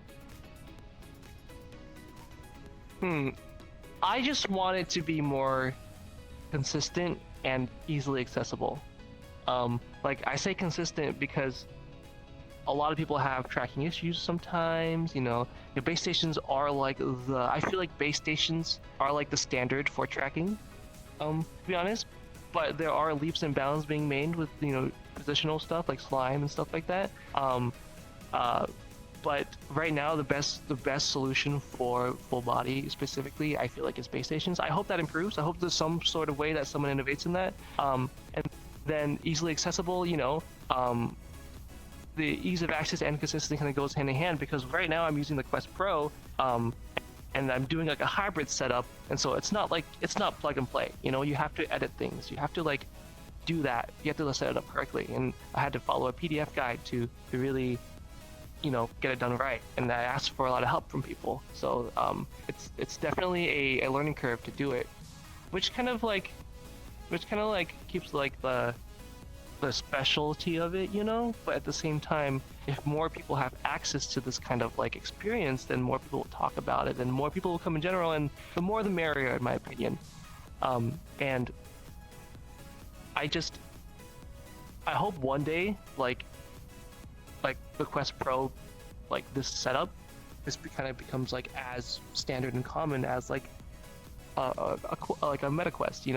It's so cool to me how like I don't even have to hold controllers anymore, and it's tracking my like whole face. It's like that's like when I bought an Oculus CV1, I would have never imagined this. So that's so cool to me, and I hope that just expands somehow. Nice. Okay. So, I think we've talked pretty extensively about VRChat. I feel like there's maybe there might be one more thing that I'd want to ask, but it's slipping my mind right now. I No, I think I think we covered everything. I think if there's anything, I'll bring it up later. But in any case, I think we can move on to I guess the main course. We'll say the main course, music production, and your album. Your album. I had it memorized. I thought I had everything I wanted. There it is. There it is. Yeah, there you go. I thought I had everything I wanted. Yeah. Long name. It's a long name. Yeah. I mean, it's we're no strangers to long names. So you watch anime, it's like, is it wrong to put girls in a dungeon? Like it's we're used to long names. Yeah. So yeah, your album. I thought I had everything that I wanted. I have listened to it. I've listened to it extensively, because I wanted to make sure that I was ready for tonight's interview. So I really I found it interesting. I found it very. I felt a lot of different like vibes. So there were a lot of different kinds of like elements in it. There was like regret, frustration, uncertainty, like various kinds of like elements of like confidence, just there, it kind of covered a lot of different elements of like the human condition, and the human condition in terms of human relationships, like what it's like to kind of be in a relationship, what it's like to be out of a relationship, like things of that nature, and that's just my perspective on it and what I got out of it. I don't know how accurate that is, but I did listen to it quite extensively, and I really enjoyed it. I thought it just musically it was very, very refreshing. My favorite song on there is an update to you. That's my favorite song. I really like that song. It has a certain kind of I like the notes, how the changes in notation in that song. It's very, very pleasant. It's very, very nice. I like that. And I guess my second favorite would be 11 a.m. Would be my second favorite. So I guess we can just kind of start at the beginning. What inspired you to create this album? Ooh, okay, so I thought I had everything I wanted. So, I didn't. I didn't. So basically, let's go back a bit. My first song release was back in 2018, and it blew up, thanks to Beat Saber, and then I released an EP, 5-song EP after that, and some singles in between, and a 2-track EP. And after like those 2 years of like music coming out, I kind of just stopped, because I was getting into streaming. COVID was hitting. Just a lot, just busy, especially working with healthcare. Mm-hmm. You can imagine. Yeah. the start of that, it's fucking wild. Anyways, 4 years later, give or take. No, 2 years? When did 2 come out? I don't even remember. A long time passes, and I was like, I still haven't released a debut album. I've released a single, a extended playlist of 5 songs, and a couple more singles. And I was like, a debut Naku album, like people are eating, like people who like found my music through Stage Struck, that's like the majority of people who found my music. It leaves them wanting more, because it's like it's like one song, and I've just always just in general, I love like creating and like leading stuff for people to consume and enjoy, and then hearing their thoughts about it is really cool, and that just fulfills me. Like that, I know that's my life. Like I want to have people enjoy a musical experience and then hear their reaction to it. That's what I live for. Mm-hmm. And the album itself, it was just like it was just something like I have to do it. It's just coming. It's like Naku album. That's just something that I do. And the title, I thought I had everything I wanted. Well, it's self-doubt. It's like you're at a certain point in your life where it's like, hey, this is cool. And it was like, but what if things are different? And then like, am I really doing what I want? Is this really the path I'm going to take? Because you can't really, you can swap and choose different things in your life, but like if you devote so much time to something, do you really want to swap away from that? So it's like, do you really have everything you want, Mm-hmm.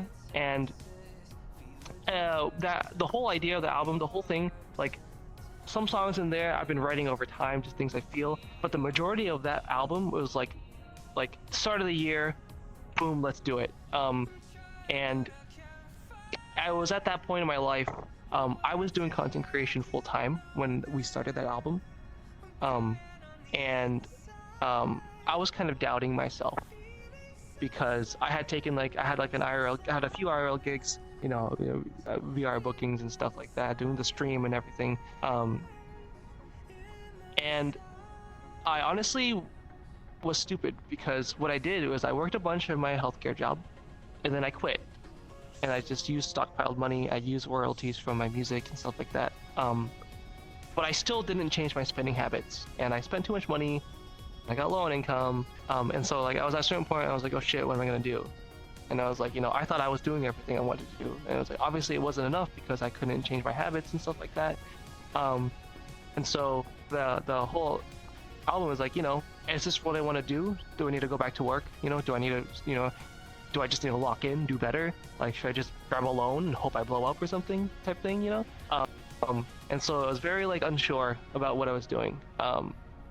And during this time as well, at the time, the relationship I was in, it was definitely kind of rocky. It was having its ups and downs, and that's a whole nother story. But at that time, like specifically the song "Happiness," that was very personal to me, and it was a very like emotional song. It still is an emotional song. And like the whole album itself, even past that, all the music I make is all like based on my own experiences, and I like, for the life of me, I cannot sit down and write a song. It's like, I mean, like I can, but I won't like it, it's like all, actually, like pretty much every song that I've released, except for one, is a song that just kind of came to me, and I just vomited up on my notepad. It's just like, boom, the song's here, write it down quick, make it a song. It's like the song ideas come from my experiences. And that whole album, it's, what was the question again? Where am I going with this? What inspired you to create the album? What was your inspiration? Inspiration to create the album was literally my experiences and where I was. That is the general gist of the song. The album is just, where I was in life. Mm-hmm.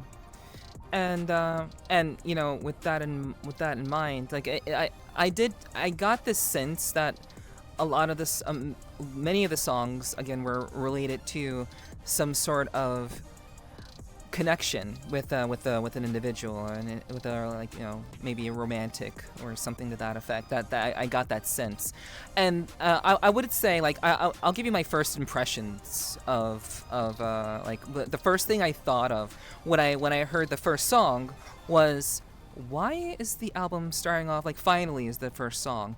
Why is the album starting off like this?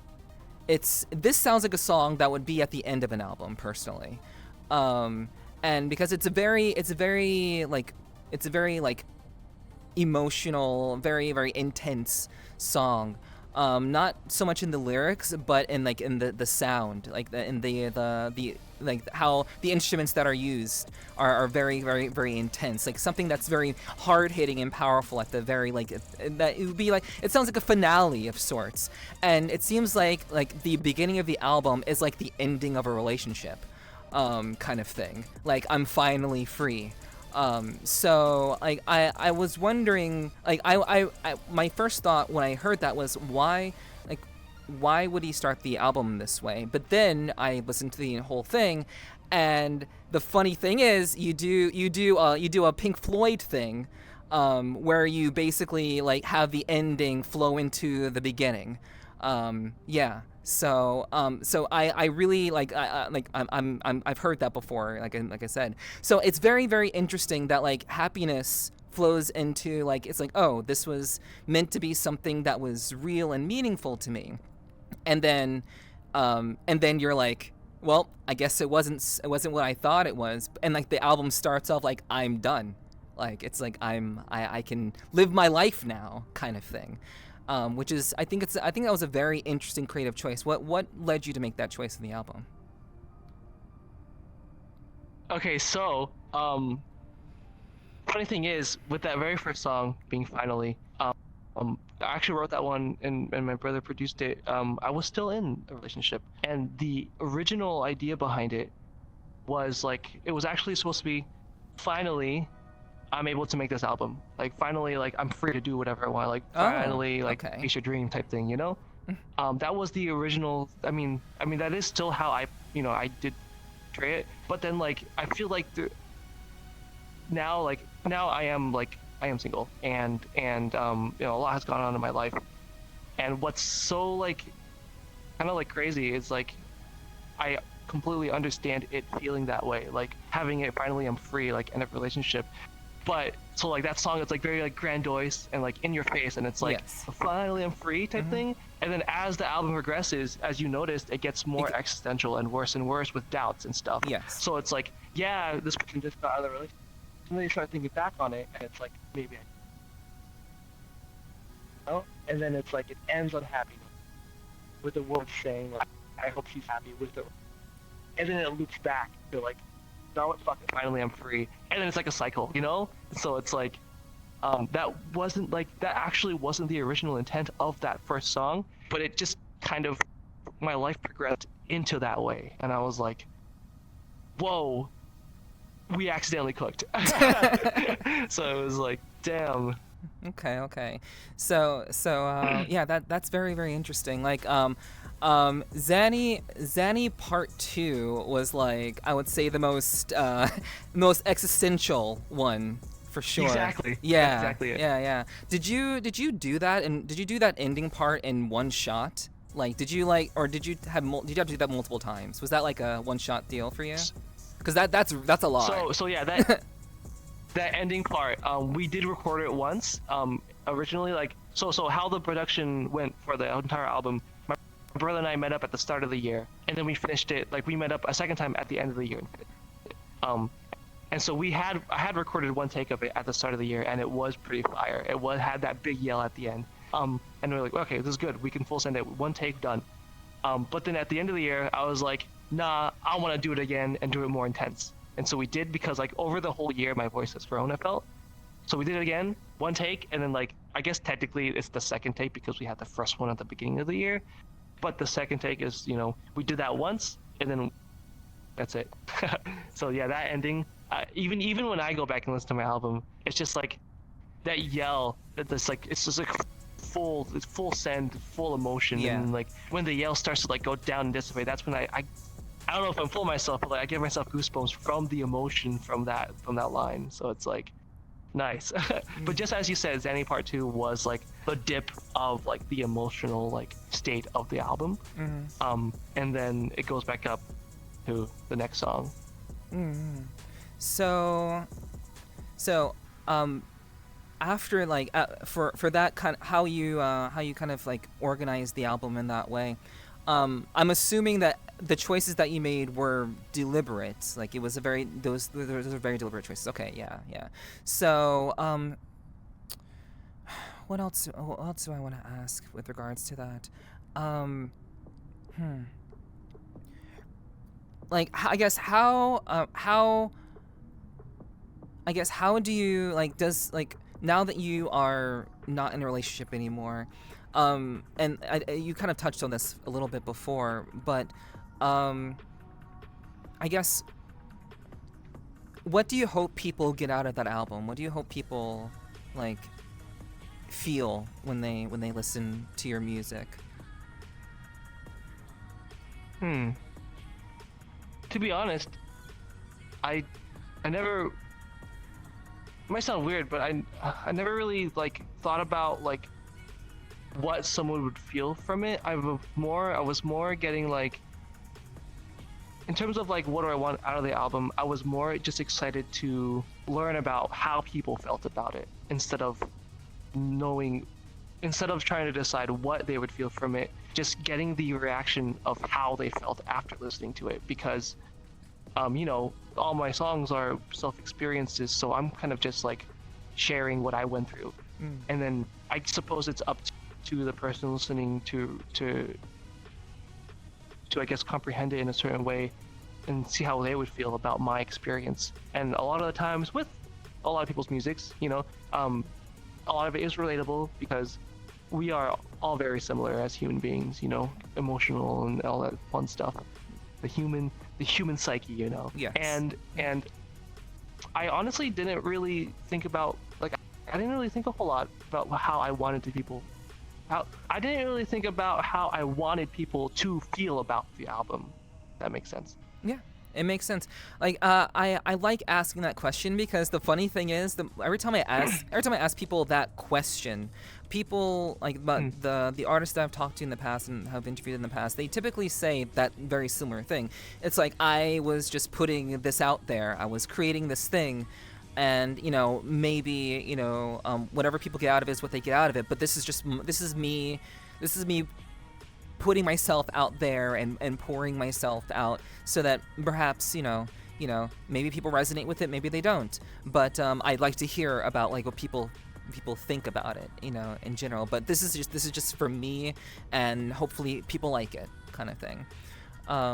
Yeah. Do you think the reception have been largely positive? Do you think? Yes, 100%. It's been. Excuse me. It's been awesome. Hold on. Okay. Let me get some water. Yeah.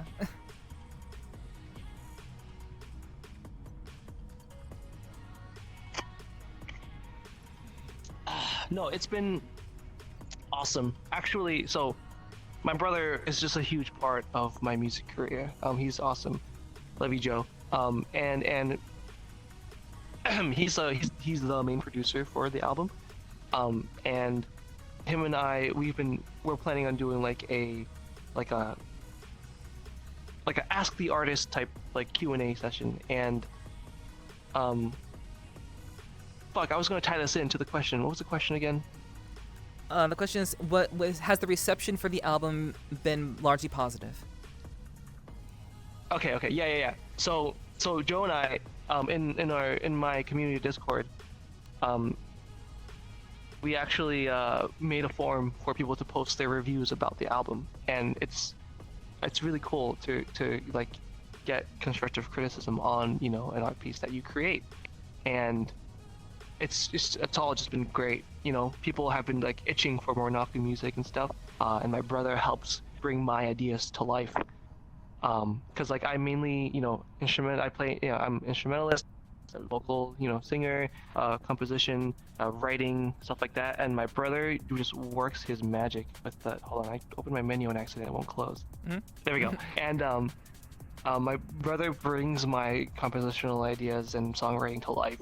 And so like just awesome stuff. Joanne is okay. But the reception all around has been amazing. And I'm so excited for like future plans for it, because yes, the album release was one thing, but I'm doing stuff with it coming soon. So excited.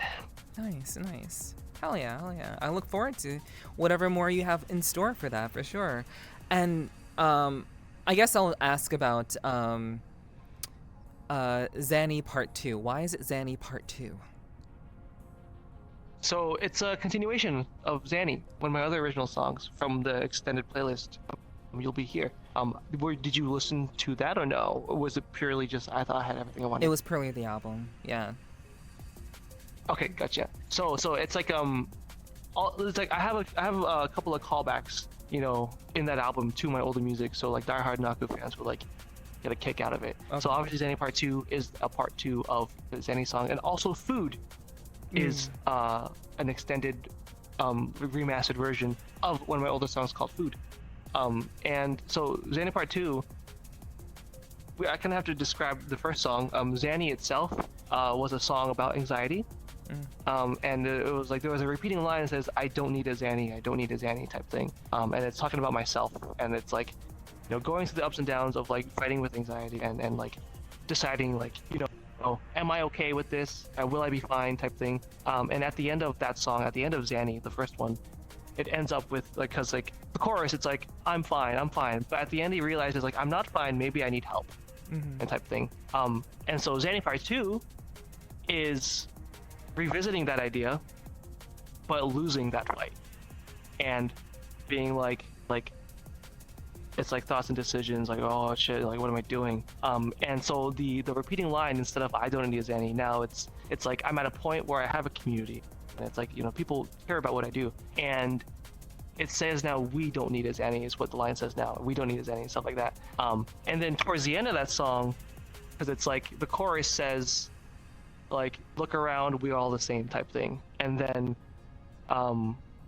at the very end, it's like look around, I kind of revert, and it's like you are all the same, and it's like I start yelling, and it's like I'm losing the fight, and it's like I don't care anymore. All of you can like fuck off. Like I'm deciding what I want to do. And then it ends with like the really big intense breakdown with the yell, It's like someday I'll go away type thing, and like you won't care. And then it cuts out, and then the next song is It's very- I want to talk about the next song. Yeah, it's the next song is very, very like upbeat. it's very, very chill. Yeah. Yeah.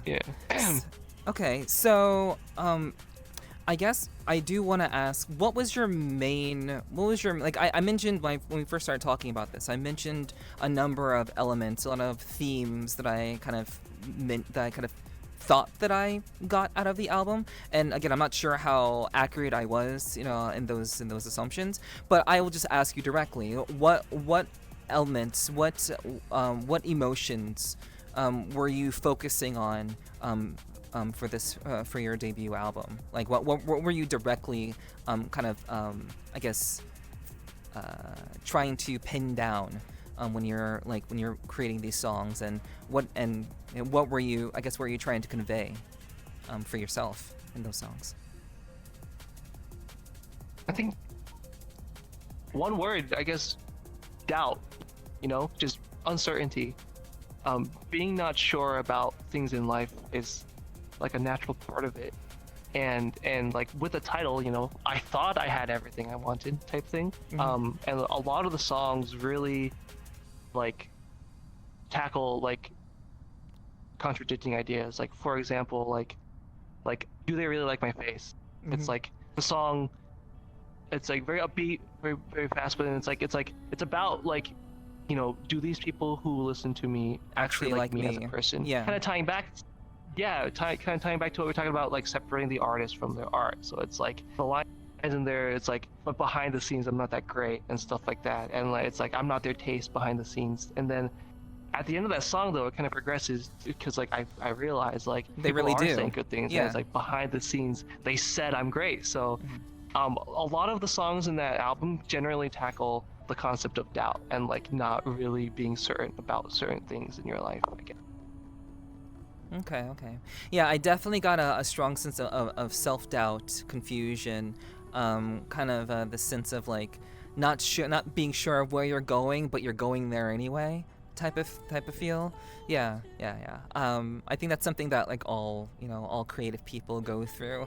That like you always not always, but we get into our heads sometimes about like what we may be dealing with, and just like if we're doing the right thing, if people actually like what we're doing. And I think that's definitely a theme that I think a lot of us, I'll say us because I'm also a content creator, that we all go through. Yeah. So what went into the production of the album? Like how was it? I know you said that you met with your brother at the beginning of, what was it 2024? January 2024. Yeah. Okay. Yeah. Okay. And then at the end of the year also. So like what was the process of recording it, and like what went into that? Okay, so the first session, we actually got an Airbnb, so we can like my brother and I, we just separate ourselves from our usual routine, and we go to a new environment, and then we make a makeshift studio there. Like my brother, he works like in the industry, he does this stuff for a living, and he brought like a bunch of his equipment. We created a mini. So the first Airbnb we went to, there was like a upstairs loft where you had to climb a ladder to get to, and there was like an extended platform there which made like a little box. And so we went into that box, filled it up with soundproofing blankets, and it was just like a actual like studio sound, which was really cool. And that was the first session. We went there, we sang, we went out to eat a lot, we watched anime on our break time, but we stayed focused for the most part and hashed out like the 5 songs were done by that time, and then the rest of them were concepts. And so we were like, next time we meet up, we'll finish it. And so 11 months later, December, we met up again and we finished it. This time he came over to my house because I, at the time, had recently just moved into my own place, my own house. And I have 2 bedrooms, obviously my bedroom, and then this empty room became a studio room. And we had like this little closet there, same thing. He brought all of his soundproofing blankets, made a little makeshift studio box, and good vocals. clean, raw, no, no vocal, like no effects, like natural acoustics, so we can just add it on and post and stuff. And that session, we wrote, kind of prior to it, I had a very sudden song idea. It was actually the foundation of If I Had Time, from one of Porter Robinson's streams. He was doing a piano stream and he played a medley, and then my video editor sent it to me, and I was like, I'm gonna make it a song. That night, I just puked it up. I like did my little whatever production I know how to do, and then I pitched it to my brother, and he was like, let's make it a song. And so we wrote the rest, and boom, that was like the last song that we wrote for the album. The rest of them already had concepts. And so at that session, we finished the rest of them, and then talked about logistics on releasing, and then here we are. Okay. Hell yeah. I mean, I'm glad. Like, I always like to hear about this sort of thing. So I think a lot of people are curious about like what goes into producing an album, and you make it sound so easy. Like, it sounds like, oh yeah, you just go into a room, put up soundproofing, put out a few like on the piano, do a couple things, and get it produced, and you have an album. No. You make it sound so No, easy. it is, okay. The actual nitty-gritty of the production is not easy at all. My brother works wonders, but he's been doing it for so long that he's so good at it. It's still hard, but like even to just to scratch the surface. So we record vocals, right? Not every take's gonna be good. So you record vocals, several times, and then you start to do vocal comping to take the best parts of each vocal. I'm not the best singer. I think I'm okay, but tone does fluctuate sometimes, so we also tune it. We use Melodyne to make it sound pleasant, because if a note you're singing clashes with the notes in the song, it can make you feel uncomfortable, type thing. So usual industry standard is to tune vocals using Melodyne and stuff like that. So you have to tune those vocals, right? And then after you tune the vocals, you put them into the song itself. But the song itself needs to be produced as well. So then it goes with, you have the song, you have the bass instruments, you have like piano, and then you have drums, and then you have bass, and then you have electronics, and then you have to balance it all. So there's mixing and mastering, and then there is so much with production that I'm just really scratching the surface of. My brother has been knee deep in it, and he is so talented. It's crazy what he can do really fast, just because he knows. It's just like when you do something for so long, you just learn it, and then he's at that point where it's like a master at it. It's crazy. And I'm just really grateful that I have someone like that in my life, because not everyone has good relationships with everyone in their family, but it's my man, Yeah. Even the logistics of releasing the album was really troublesome. I normally go through a company called DistroKid. Not the best company in my opinion. I've heard stories. Yeah. Yeah, it is what it is. Yeah. So my brother was like, nah, we're gonna go through my company. And then with the time that we were releasing it around Christmas, there was a lot of stuff going on their side sometimes with the holidays and everything, and it's hard. It's hard to work in these conditions. And so there's roadblocks that happen, but we get through them. Everybody in every industry is human, so it's none of us are holding anything against anyone. And so things happen, and so we just wanted to work through it, move dates as needed, and so we did, and it worked out. It was a little last minute, but it worked out, because once it got released, I was able to update the website and everything, because actually pretty cool. On the website, not all of them are finished yet, but you can click on each song and get artist insights on each song. Excuse me. So that was really cool. And so yeah, there is so much. It does sound easy in a summary format, but once you get down to it, releasing an album is it's a journey. It's a feat. It's cool. Mm-hmm. And was it easy to get that onto Spotify? What is the process of getting an album produced on Spotify, or not produced, but I guess published on Spotify?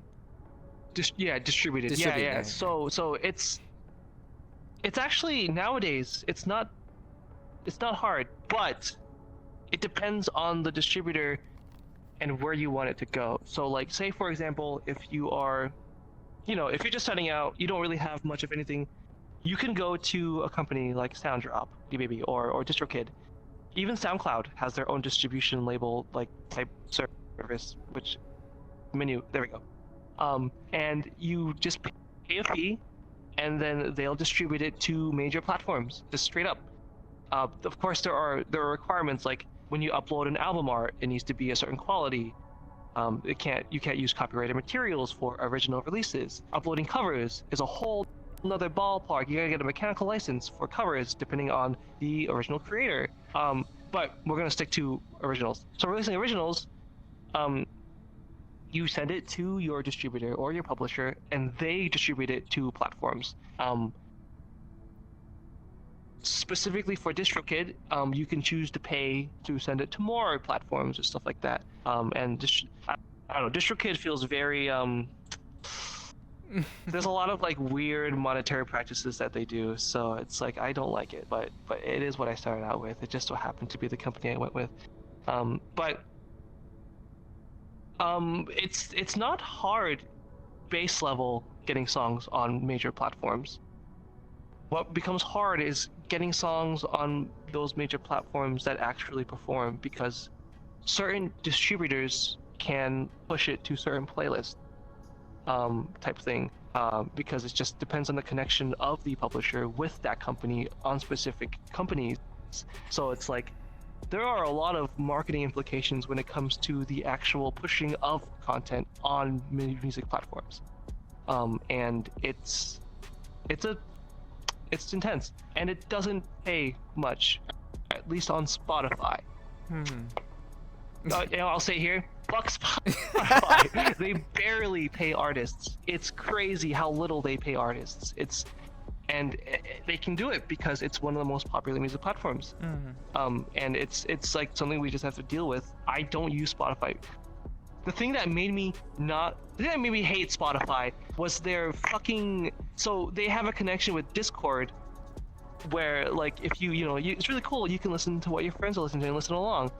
But if your mic is running for too long, they cut your music off because they don't want you streaming it on your mic. Yeah. And it's like, how much money do you already fucking make that you have to do that? Like chill, bro. No, that was like the kicker for me. I hate Spotify. That's just, what the fuck. Yeah, I definitely noticed that. I definitely noticed that. I'm like, what the fuck is that? Like that's so overly restrictive for no reason. And like most of the time people aren't even trying it's such to. a specific target. Yeah. I know. It's like, what the fuck is that corporate greed? It's crazy, man. Oh my god. Yeah. But I mean that it is good to hear like there is a lot that goes into distribution, how that process all works. It's good to hear like in detail what that is. Like I like to get down to the nitty-gritty. That's what we do here.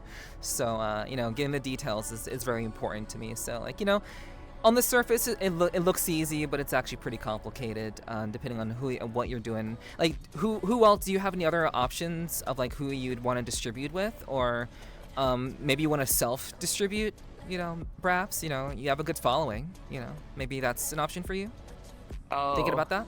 I don't even know the implication of like self-distributing.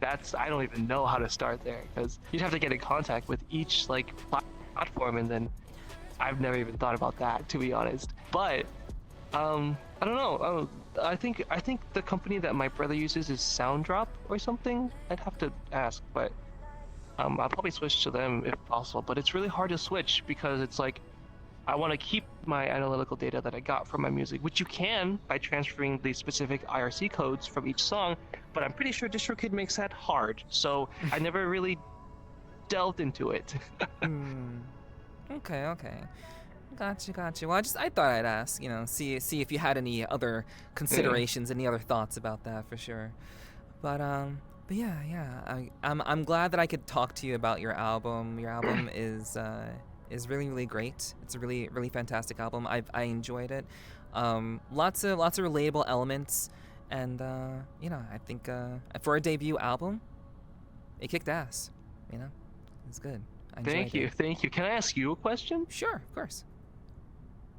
What was your least favorite song on the album? My least favorite song. Well, to answer that, I'd have to look at the list. I'd have to look at the list of songs. I'm actually not too sure, I don't remember the names of all of the songs. Only the ones that really kind of stuck out to me.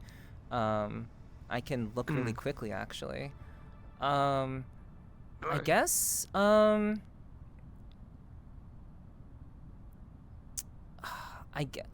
least favorite song. I guess the one that. I guess maybe I'm wrong. Oh. Yeah, I don't know. Like, but that was the. Okay. Yeah, I know. Like obviously no shade, but like I enjoyed all the songs. Yeah. But I guess that was the one that just kind of was like the least, like that jumped out to me the least. Even though like it literally had like the title of the song at the end of the song, if I remember correctly. Like, You're right. So like, but it jumped out at me the least. Like all the other songs had like very specific themes to it, and obviously maybe I'm wrong, did have its own theme to it, but I guess it didn't like hit me as hard as the other ones, I suppose.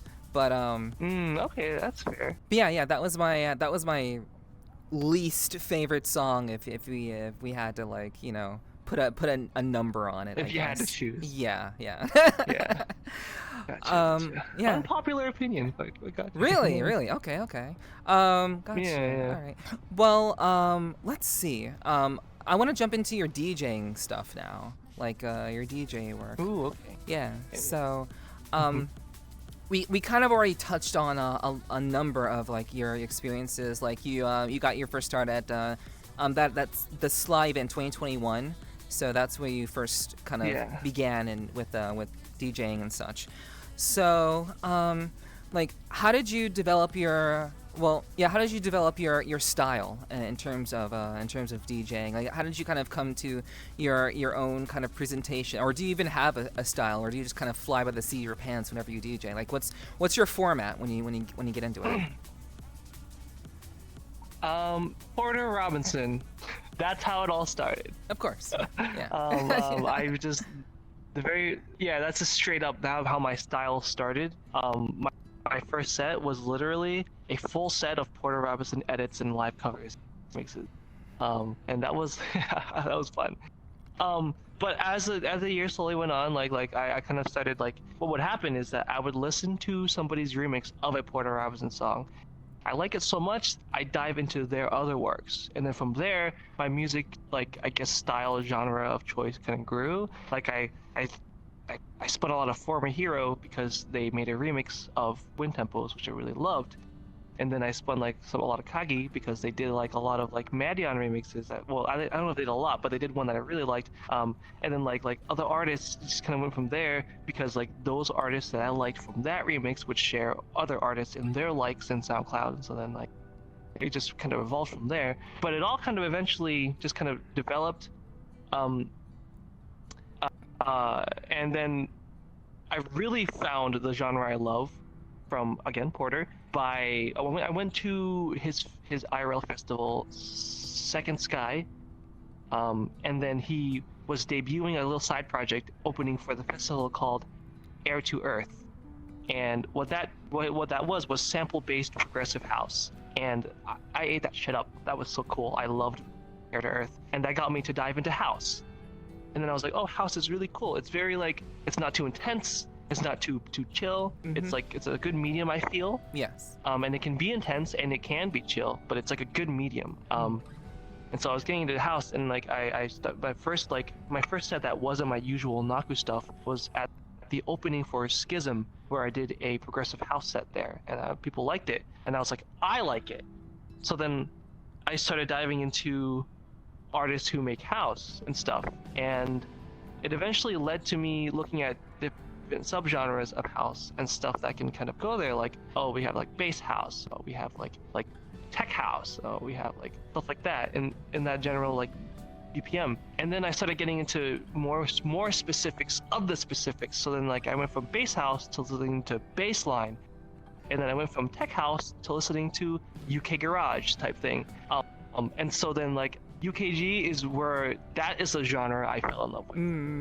My go-to genre, playing at any venue. Give me some UK garage, please. That shit is I really dove into it like between like artists, like even between like UKG and bassline, like Sammy Vergi, MPH, Opadan, people like that shit like got me bumping and like going at it. And then eventually like I discovered like Fred again because people were making UKG remixes of his songs, and then that I fell in love with Fred again's style, and then this is where I started to hone in on the Naku style, where it's kind of describable as like emotional UKG, where it's a lot of artists like Salute, Camufly, these and like stuff that's like has that syncopated hi-hat that in like between like 135 to 145 BPM, but it's not as intense as bassline. It's very like melodic UKG, I guess you can call it. So that's like my style, and I've kind of like people like they know. Okay. Gotcha. Okay, nice. So, so what is your setup? What do you use to DJ with? What is your hardware, software? What do you use to make that happen? It's very weird. So the industry standard is like the CDJ with the vinyl, the circles, the jog wheels. That's like, I don't use anything like that. I use actually my brother had set down to me, and it was a very unique deck. It's a modular deck. It's the Tractor Control decks. It's like Z1 and X1. So they're like, so normally you have like a CDJ, it's like a big square with like the jog wheels. And then like industry standard, you have the mixer in the middle, you have like 4 jog wheels, and then you have like 4 decks. But the Tractor X1 and Z1, I'm pretty sure that's what they're called. But they're the Tractor Control, you can find it there. They're like little rectangles that are actually really small. And there's 2 of them, and you can buy more types of them, but I only use those 2 modules, and instead of like jog wheels, it's got track straps where it's like a line that's a touch screen, and you can go through you can nudge the tracks that way. And so you like, for example, a backspin, they go in a song and they type sound, right? Yeah. But with the track strap, you just go to a point in the song and then you flick it, and it does it like it's cool. It's a really weird setup that not a lot of people use, but the what makes it different is that it has a lot more like effects that you can apply to it. It has like 3 effects channels per deck, and it uses the same. It's by Tractor, and Tractor has their own DJ program, which isn't industry standard. Industry standard is Rekordbox, but I use Tractor because I have a Tractor product, and I just kind of went that route. It makes it sound unique, in my opinion, with the types of effects that I can do with it. So that's my setup. Gotcha. There's more to it, but that's like the base setup. Okay, cool. So you got into it. I guess what was it about DJing that appealed to you? What was it about the whole aspect of DJing that really kind of called out to you? I love the idea of it being like, to be honest, it's a glorified Spotify playlist. You get to go on stage and play music that you like to people. But the cool part about it is having it seem like one seamless long song.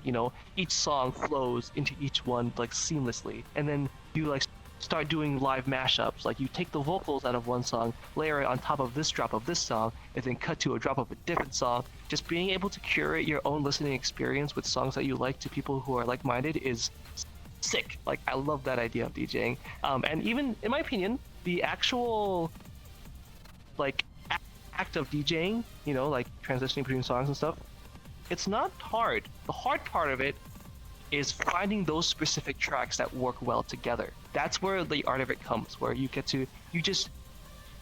becomes a skill set where you can just listen to a song and be like, I know that'll work with this song. And then you just do it in practice. Like, that is the hard part of DJing.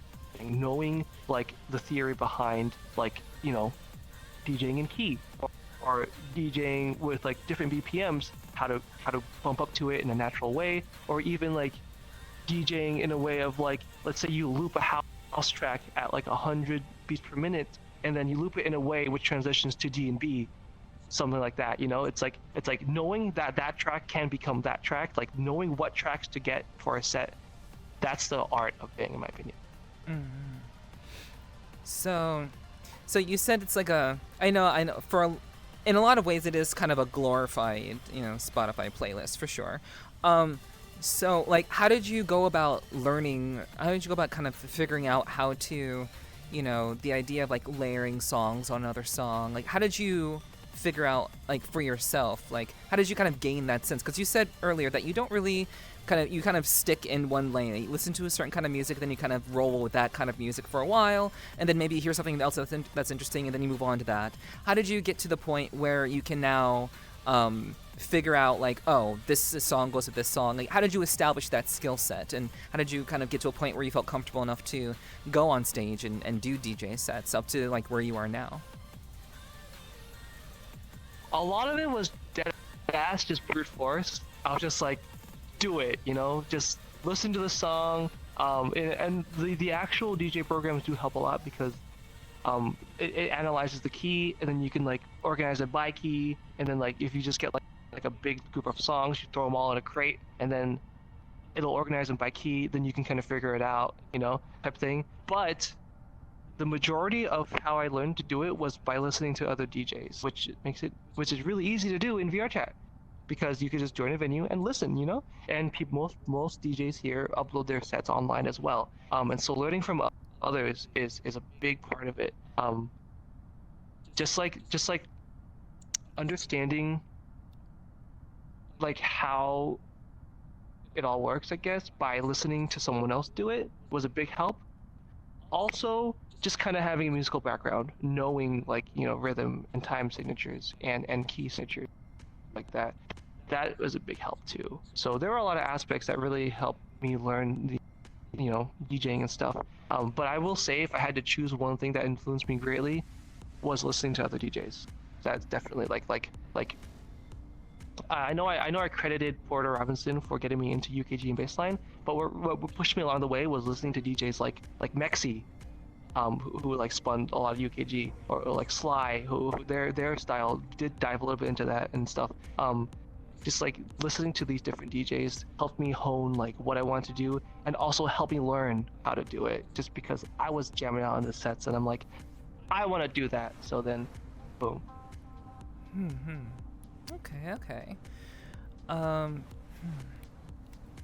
So I guess when it comes to DJing, is it something that you see yourself doing like for a long period of time? Is it something that really like, as opposed to like, music composition? Like, I guess my initial question was going to be like, do you see yourself DJing for a long period of time? Is this something that is innately a strong passion for you? And like you said, you like having music background does help.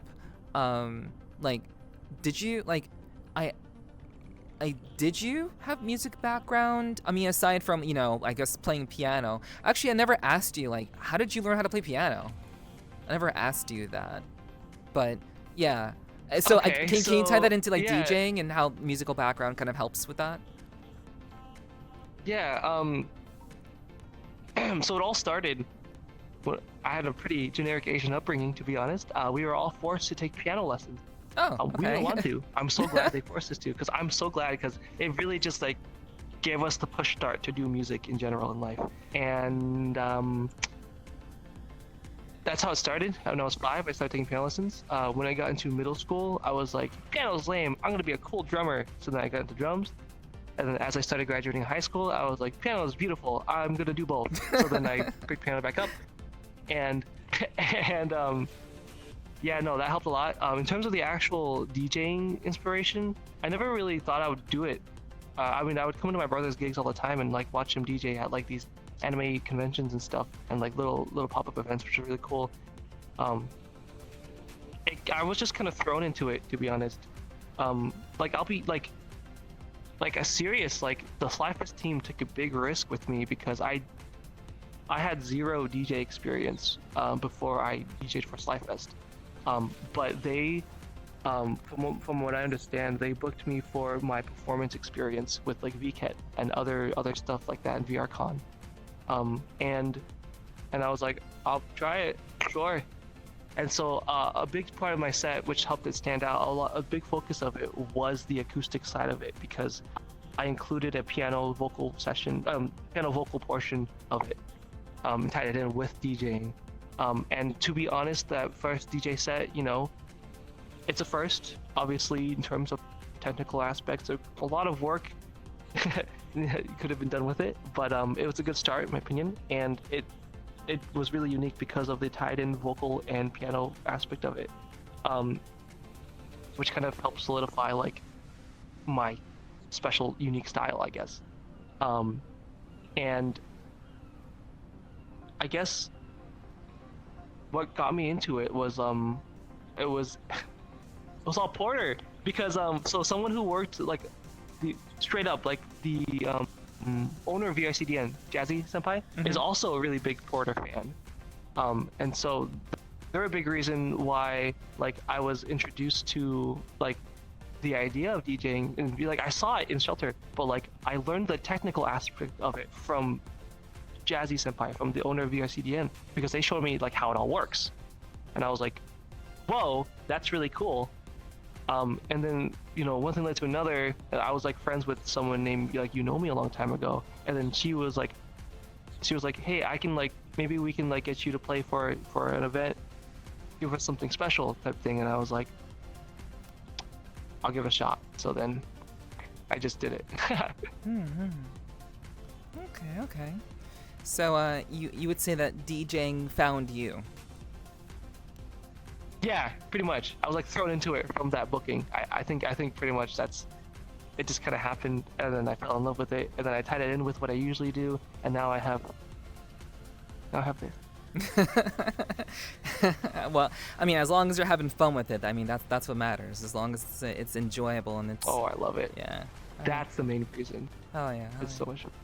Yeah. So, like, how do you? I guess one last question I would say about DJing, like, how do you go about, creating a set? Like, what is your process for creating a set?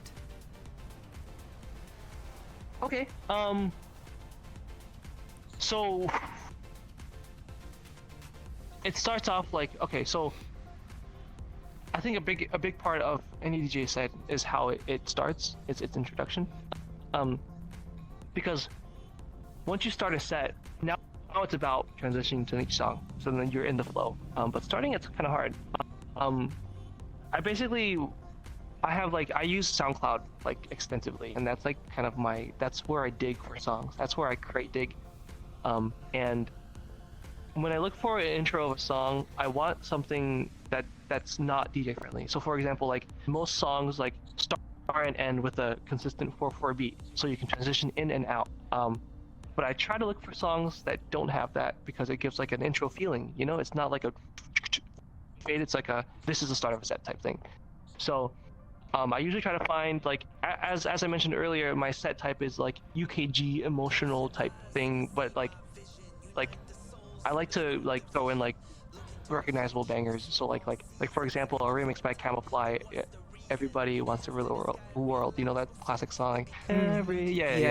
Like a remix of that, and like with like just that style of their remixing, and then like kind of expand upon it type thing. But whenever I'm curating and making a set, depending on the venue, sometimes with a pop-up, we do it like on the spot, with just like I get my entire list of my creative songs and just throw a song in, go from there. But when I'm booked for a venue and when I want to curate a specific experience for people, that's when I do like, I prep the crate for the day, and I practice that crate. When it comes to that day, I perform it type thing. And a lot of the times, I try to control the in terms of curated sets, like sets that I set up. I try to like control the level of it, where it starts off like medium, and then it gets like really intense, and then like it peaks, and then it starts to go back down, and then it starts to like be like closer type, like emotional, like Still Here with the Ones on the Camera, with Skrillex Exporter, type shit. And usually I get booked for later slots, because it's like my sets usually end with that sort of like ending vibe, Like for example, the first set I did for this year at Sanctum's Dome opening venue. I ended it with like it ended with, you know, it actually did end with Porter, and then there was an extra encore song, but like it faded to it, and then it had like strings and stuff. So it's like I do have that style, but when I curate for a specific event, it depends on the aesthetic of the event. Depends on like the general feel of it. Because whenever I play anywhere, I like to see the world first, and it gives me an idea of what I should do with it. Or if I see a trailer for it, that gives me an idea. And so it lets me control like the amount of intensity I want in that set. Because it depends. Like for example, Dome had like a lot of really cool light fixtures, and it had like a active like changing like world environment like outside of the dome, which is really cool. But it was generally, there was a lot of lighting and fog effects, so I did keep it pretty upbeat and intense, like first to start and stuff, and then ended with the usual Naku stuff, because you know that's what keeps people coming. I love it. But then, like for example, at where was it? It was a different Black Market. That was more of an underground. You go into this like underground venue, and then it's like a very foggy, dingy bar with like DJ decks and a space for performances. So I played a lot of like intense bass line there, and then like it kept it more like less melodic, more like you know type. Yeah. So it depends on the venue when I make a set. Okay. And what do you do for visuals? Like, are you making your own visuals? Are you teaming up with people to do that? Is that how do you go about that? For the most part, I commission people. Specifically, Halo has actually been doing my visuals, like my visual loops. Like they made my original ones, and then they made these newer ones, which I use all the time. But a lot of the times, I book out a VJ, which then they VJ their style with my assets, type thing. Chelsea Chan was the last person who VJ'd for me at Dome. And then VJs I've worked with, Zia, Penny Mouse, Silent, all really talented people. Neckles, I haven't seen Neckles in so long. Yeah, this is the VJ stuff for the visuals. Most of the time, it's not. I don't make my own specific visuals. Not usually. Sometimes I do create my own custom ones. It's mostly just like time-coded editing stuff though. Like I get like stock footage and add effects to it, and then cut it for different parts of a song. But the actual customized visuals with Naku branding, I pay people for that. I commission for those visual loops that I can. Gotcha. Okay. All right. Well, it all makes sense. It all comes together. You know, I'm learning how I'm. It's nice to see and hear about like how your sets come together. And like I've only seen one of your sets, and I hope to see more in the future. But like I've liked what I've seen. I enjoy it a lot. You do really good stuff, and like I enjoy your sound a lot, and like I'm a big fan of Porter Robinson also. So you know, you're in good company. Oh, okay. Yeah. So let's jump to streaming. Let's talk about your streaming stuff, because I think that's important to cover too. You do 3 different things, so I think I want to try to cover like all 3 as much as possible. So when it comes to streaming, I guess we did touch on a good bit of what you did in the past, like your older style of content, and like how that kind of how that you've evolved to more so leading into music now, and how you typically do acoustic sets and different DJ sets. Occasionally, do you stream your DJ sets occasionally? Once in a while, because I know occasionally, yes. Yeah, I do. Yeah. Recently, the last one I saw was it was an IRL set. It was a B2B.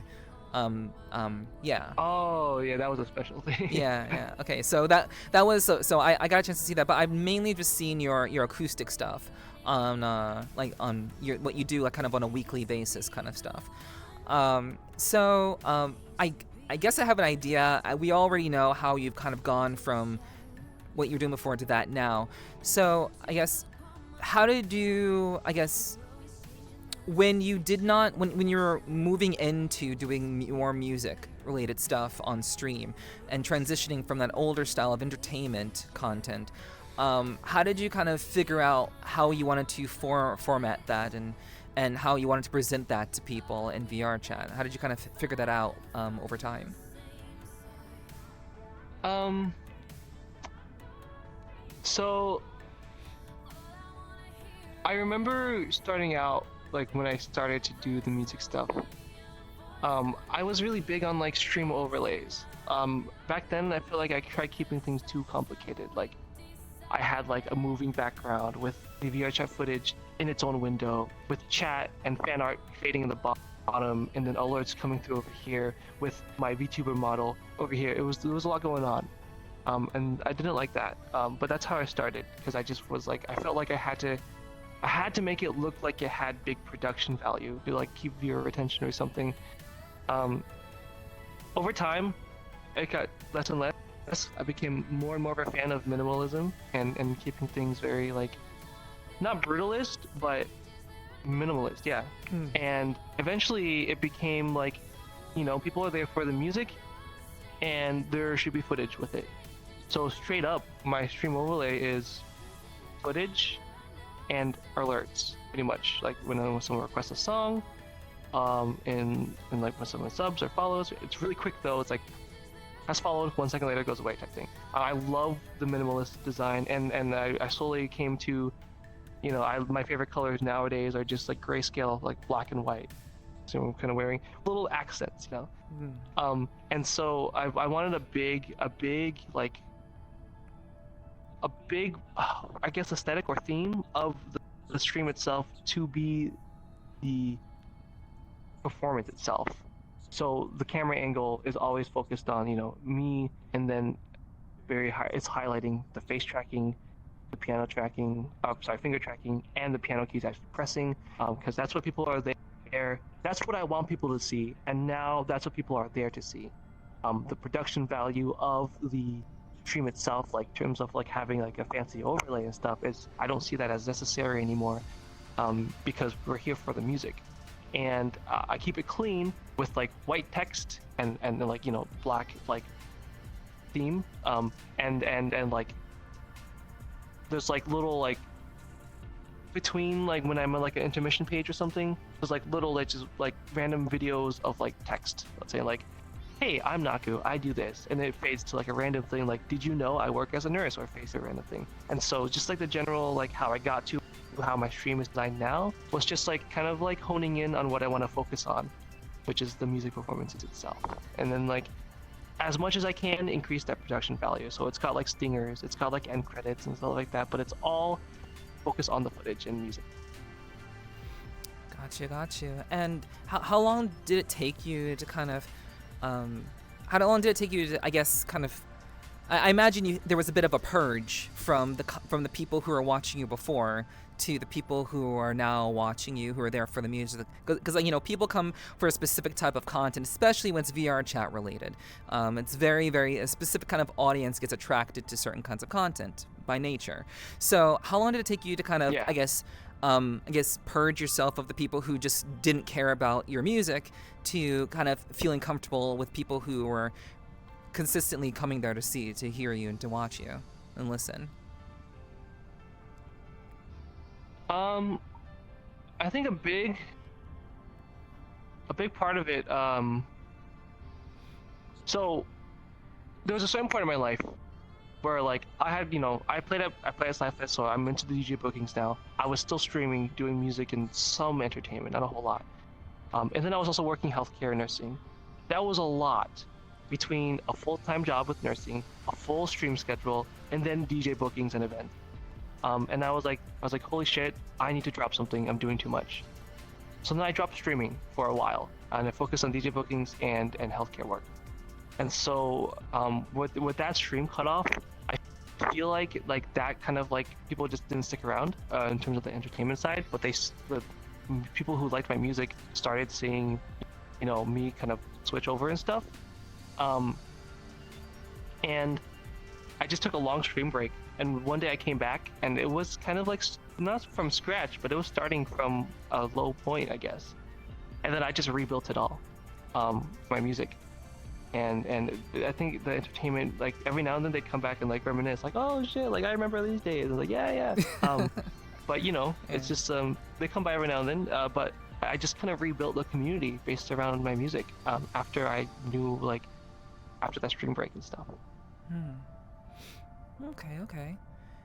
And like I'm curious as to, I know you typically stay in your lane like you said before earlier in the podcast, and I'm very much of the same mind. I typically prefer to stay in my lane. I do what I do.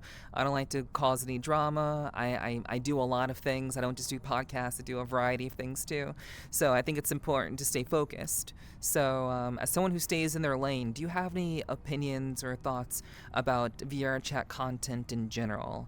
Whether it be, I guess specifically we'll talk about Twitch VRChat content. Do you engage in any VRChat content on Twitch? Is that something that you engage with, and do you have any opinions or thoughts about that? I personally don't, because my humble opinion, I think it is extremely over sexualized. It is like you go on there and over half of them are blurred out sexual content. It's how it gives you that warning type thing. Yeah. And like, as with honestly with meta, with like anything, like sex sells, and that's not the intention of the majority of the streamers, but that intent is still there for a lot of them, and it works. Which as a platform, they have a like. There's that hot tub and bathing category, and some people like to hang out in hot tubs and bathing, and there's nothing inherently sexual about it.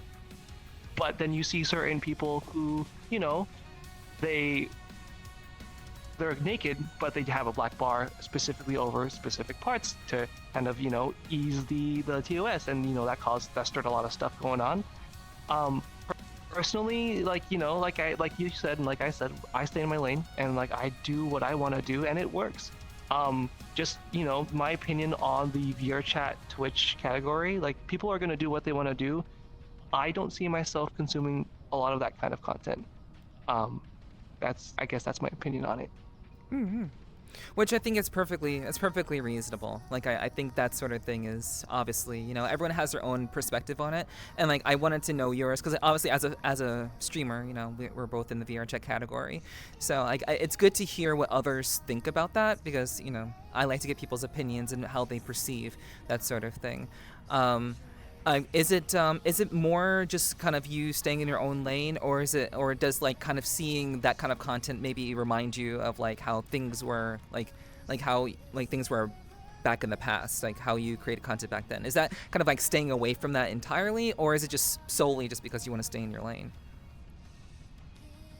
It's solely because like I want to focus on music pretty much. Okay. Because like I too kind of delved into that kind of thing. And I just kind of realized like that's not what I want to do, and me focusing on my music, I'm happy. So I know you had mentioned like do I consume like that kind of content, and I mean like obviously not everyone is like that, like like it's like there doesn't always have to be an agenda behind the way someone is portraying their avatar and or stream setup. But sometimes it kind of comes off as obvious. Like say for example, there were VTubers complaining about like dress conduct and code of conduct, and then like there was like there was a specific post where like their avatars were clearly like the focus was the breasts type thing, and then like they got called out for it, and then they backed off type thing. But it's not everyone has that mindset, but at the end of the day, sometimes that does work well. It doesn't always, and it can seem apparent when you like just view the category itself. It just kind of speaks for itself. Do you think that's like I know again, like I know we're talking about VRChat, we're talking about streaming in general, like with the content that you make, like do you feel that that that you're kind of standing on your own and doing your own thing, you're focusing on the music? And I think there are a number of people in the VRChat category who, well, not a lot of, but there are people who focus solely on the music, and I think that's a great thing. I think it's important to have a diversity of content, especially when you're in the VRChat category. Do you feel like it's perhaps, or do you think that it's perhaps difficult to reach people because of, maybe the overabundance of, of seemingly sexualized content being like seemingly like kind of painting in a broad brush of what VRChat content is on Twitch? Do you think perhaps that maybe doesn't bring people to your content? Do you think that has anything to do with you, or does it maybe bring people to your content like you'd want? Or do you think it's maybe, do you think it's a distraction from more creative content? Or not to say that's not creative, at all. It can be, you can see it as creative, because I do it too, for what it's worth. I made that content too. I'm not trying to like denounce myself. Like I'm in that category also. But obviously I try to mix it up. I do a variety of different content. I try to show people that you don't just have to do one type of content in VRChat.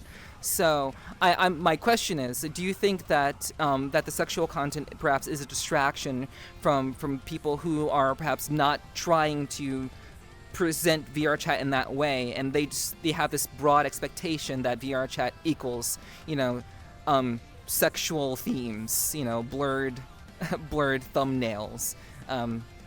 What do you think about that? I don't think it distracts, because at the end of the day, all of us here are selling a product, so to say. You know, like all of us are giving out our content to an audience, and people will look for what they want. If they want music, they'll find music. If they want interaction, they'll find interaction. If they want specific kinds of interactions, they'll find that. At the end of the day, it really matters about the kind of community you choose to build, type of thing.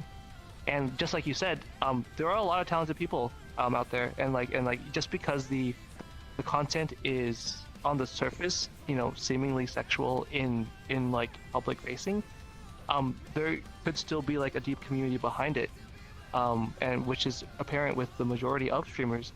I totally understand the negative connotation behind having like the outwardly like sexual like appearance, so to say, but that doesn't, like, the way someone dresses isn't inherently sexual, right? To say. And like sometimes it's just a matter of like chosen dressing attire and stuff. Like the opposite is true. Like sometimes it is like sometimes they do take advantage of that form of marketing, but at the same time there are a lot of talented content creators that don't like specifically like do it just for that. So to answer your question, I personally don't think it affects other streamers. I know there's I know a lot of like people, not to call them names or anything, but like male streamers who complain that female streamers have it easier. That's like not true. It still takes a lot of hard work to like get yourself on that platform, and then like set up a stream overlay, and then keep consistent content, and then keep interaction up. So there is still a skill to it. It's not. I know you corrected yourself. You didn't mean to say they're not creative type of thing, but it's. I totally understand what you meant by that though, because it's not the same form of art. I mean, it is its own art form, but it's not like the same form of it. Which I get what you're saying. But yeah, no, I don't think like, say for example, a music creator and like a social creator, I don't think they take away from each other. At the end of the day, with any market, it's all about innovation. Yeah, the idea of it being a certain product that people will seek out depending on what they're looking for, I think that's kind of the core of what it means to, like, I guess, create, not just in the VRChat space, but just creating in general. You cultivate the community that you want to create, and you bring in the people based on what you put out there to people, and whatever product that you are making, those are the people that hopefully you attract at the end of the day. So, I'm glad that you have a very balanced, a very understanding perspective of the VRChat category and how people like portray themselves, and it does in fact it does take a lot of work, and everything, like, just because you're in a girly avatar and dance around, that doesn't exactly mean you're going to be successful. That doesn't equal success. but Yeah. you're gonna have a perhaps an easier path to getting there, but it doesn't inherently make it easier. It's still very much you have to Yeah, build up the product, you have to be consistent, and you have to put yourself out there in a way that's really going to be appealing, in your own distinct way. So, yeah, I think it's important to make that distinction. I like talking to other streamers about this because I think it's good to get their perspective and their thoughts on the VRChat category specifically, since I'm kind of an anomaly. Like I myself am a bit of an anomaly. I do a wide variety of content, and I love doing the podcast, but I do hope that people can understand, my desire to not to be a little. I'm trying to be a little bit of everything, but that's the kind of product that I want to be. I like to show people that VRChat can be a little bit of everything and a little bit different. It can be fun. Yeah. It can be sexual. It can also be entertaining. It can also be intellectual. It can be thoughtful. It can be a variety of things, And that's kind of my personal contribution. But at the same time, it's not about me. It's about what you're doing and how you put yourself out there as well, as a composer and everything. So I think that's good. I think I'm glad that we agree. Is what I'm saying. We're basically in agreement. So yeah. I can definitely see how some people would see it as frustrating. In terms of I disagree with like I said earlier, those people who are these certain people have it easier. That's not true at all. Right. And if you want a lasting community and an actual a meaningful connection with your I guess viewers and your people, then you have to put work into it no matter what you do or who you are. What I say. Yeah. Everything when it comes to streaming does take work, and I always tell people this all the time. No matter what kind of content that you're making, it will require work and effort and a certain concerted dedication towards it to make it work. You can't just magically just find success. Some people get very lucky, but other than that, I think it's but it doesn't last. It doesn't last. Exactly. Yeah. You have to stay dedicated to it. For sure. So let's actually move on to I guess something not so similar, but something kind of related. But I like to talk to my guest about how they perceive romance, how they perceive love, and relationships and things like that. That's a staple of my podcast. I like to talk about those sorts of things, and I see you just staring at me very intently, like oh my gosh, what is she going to ask We're me? at this portion now. Yeah. And the people who stay to the end basically get to hear about Naku's perspectives on this sort of thing. So we do know we do know that you're single, and I am too. So just for perspective, just to be equal here. So I wanted to know, just in terms of why are you single? I like to kind of start there. Why are you single? Why do you think that you're single? Or if you know the reason, why do you think that you're single? Why are you single? It's kind of, you can answer two different ways, why are you single, or why do you think that you're single at this time? Because maybe it's on purpose. Well, I don't know. Yeah, no, I was gonna say right now I'm choosing to be single. Just because a lot has happened in my life, and I've progressed a lot as a person, to understand that I'm not ready for a serious relationship with anyone at the moment anymore. Just because prior to me being single now, I was in a relationship that was really healthy, and that I possibly could have saw being a lifelong partnership. But things had ended for a mistake on my part, and then I wasn't. I think I just wasn't ready to be a good committed partner, so to say. I won't go into specifics, but it was something that happened on my end, which kind of festered, and then just kind of over time, that there's a term where it's little like scratches over time ends up like a big wound or something like that. And so after that whole experience, I just understand right now, I don't want to hurt anyone like that again. And so I'm choosing to be single, and I've been this way for a good like half a year now or so. Okay. So, I know you're not going to go into specifics, and I don't want you to, because I want to make sure that, like, that I don't want you to answer anything that you're not feel comfortable answering.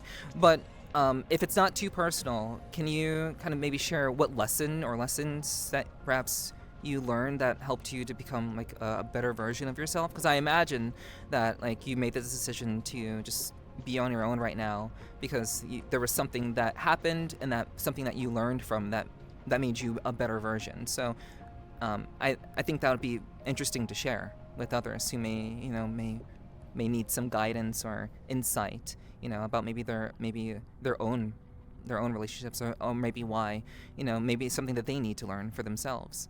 So definitely keep your ego in check.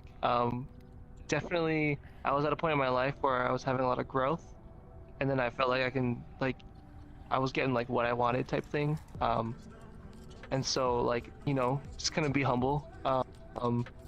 And that's kind of like you said, there's a lot of, connotation, convoluted like stuff going on with any relationship. And after all of it, it's just trying to be in control of the decisions you make despite, how certain things are happening. And then like, in hindsight, just learning from mistakes and stuff. That's just kind of it. And like not to beat yourself up too much over something that has already happened. It's just moving on and learning from it, trying to be a better person. That's pretty much it. And so what from your perspective, what do you personally think is the kind of person that, like, if and when you are ready to have a relationship with somebody, what are some things that you would personally look for in terms of, a partner? Like, I guess, like how you view yourself now and how things were in the past. Like, is there something specific that you personally would want to, like like kind of your expectations and your personal standards of like, yeah, this is the kind of person that I think would be, what I would look for in a person?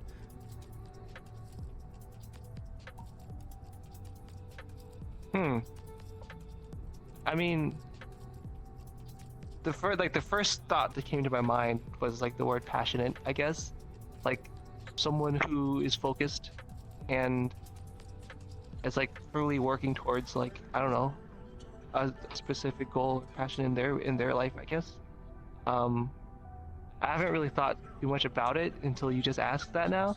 So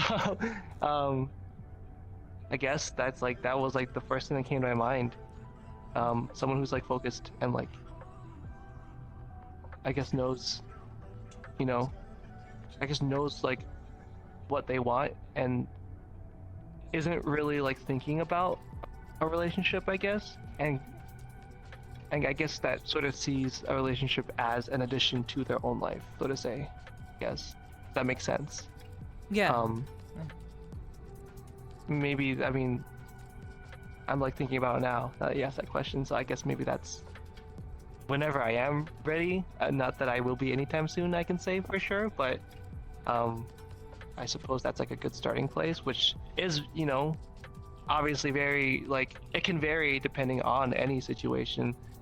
I don't know, I think relationships can be very, like, very open and also, like, complicated at the same time. Oh yeah, I don't know. Absolutely, yeah. Yeah, I think it's like it makes sense to me because like I think a lot of people have this tendency to be actively pursuing relationships, and I think that's where people get it wrong, in my opinion.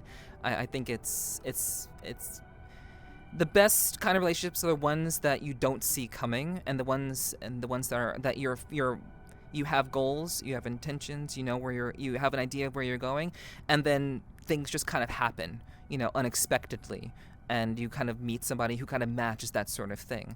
So I don't think it's good to look for a relationship, but I think a lot of people, especially in VRChat, tend to look for relationships, and I don't think that's the way to do it personally. That's never really been my way.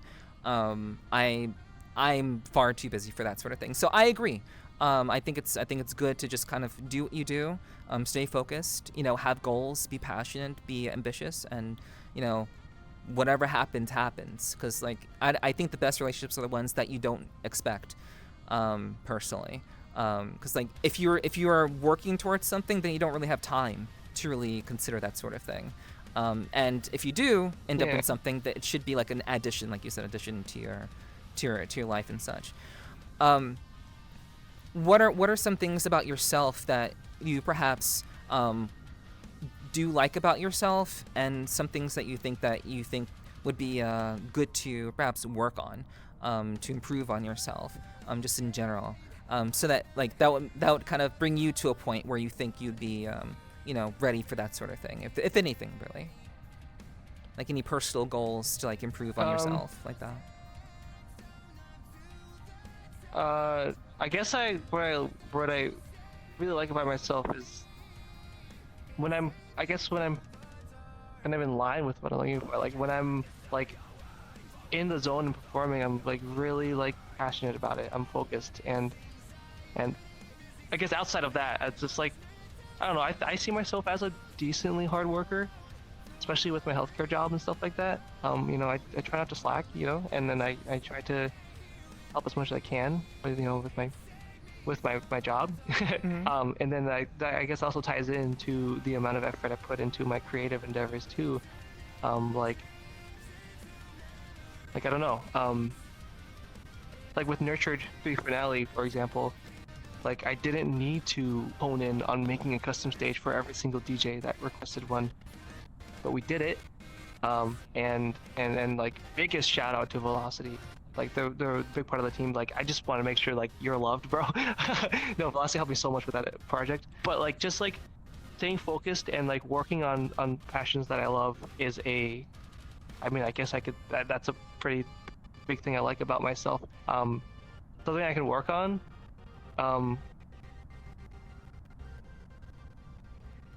I think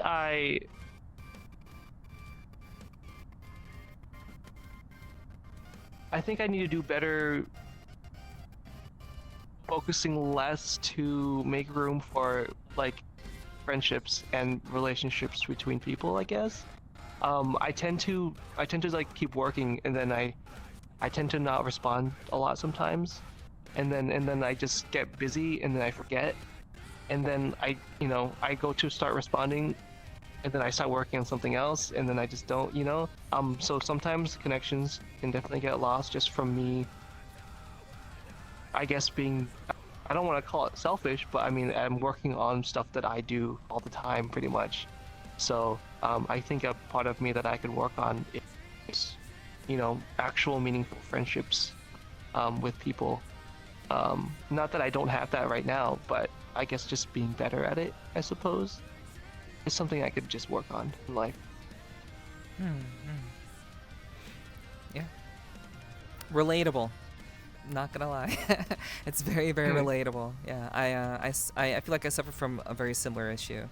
And I try my best to kind of not get so caught up in my own shit that I end up neglecting people, but yeah, definitely something that I can relate to for sure. Do you have any not do you, but is there I would say a red, what is a red flag for you, or any red flags for you in terms of people that are just yeah, absolutely, yeah, that's not that's gonna be a no from me, type of thing. What's that for you?